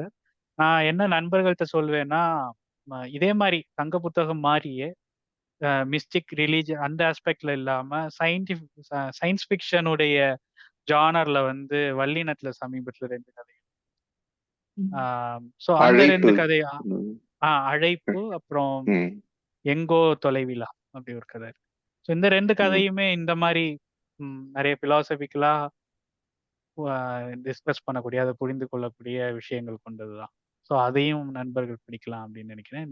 நீங்க உங்க குரூப்ல கூட டிஸ்கஸ் பண்ணலாம்னு நினைக்கிறேன். கண்டிப்பா, நிச்சயம். நாங்க இப்போ புனைவு களியாட்டு கதைகள் தொகுப்புல போயிட்டு இருக்கோம். பட் இதுக்கு அடுத்து போக இதுல எல்லாமே உண்டு அஜித். முக்கியமா நாங்க அடுத்து மைத்ரி ஆரம்பிக்கலாம் நண்பர்கள் சொல்லியிருந்தாங்க. ஏன்னா எல்லாருக்குமே அது ஒரு எப்படி சொல்றது, எல்லாருமே படிச்சு பட் ஆனா அவங்களுக்கு டிஸ்கஸ் பண்ண நாவலா இன்னும் டிஸ்கஸ் பண்ண ஆரம்பிக்கலாங்க. எல்லாமே சிறுகதைகளா தான் படிச்சிருக்கோம். ஸோ போன வாரம் பேசும்போது நண்பர்கள் திடீர்னு மைத்ரி பண்ணலாம் அப்போ அடுத்து அப்படின்ற ஒரு சஜஷன் கொடுத்தாங்க. ஸோ கூடிய விரைவில் நாங்க அதையும் வச்சு நாங்க பேசி உங்களுக்கு அதை நாங்க அனுப்புறோம். அதை பத்தி சொல்லிடாதீங்க. இல்ல இல்ல, கண்டிப்பா இல்ல. Okay, thank you. Thank you so much. எல்லா நண்பர்களுக்கும் நன்றி. நன்றி. Thank you so much. எனக்கு இந்த ஆர்கனைசர்ஸ் கதைக்கணும். யாரு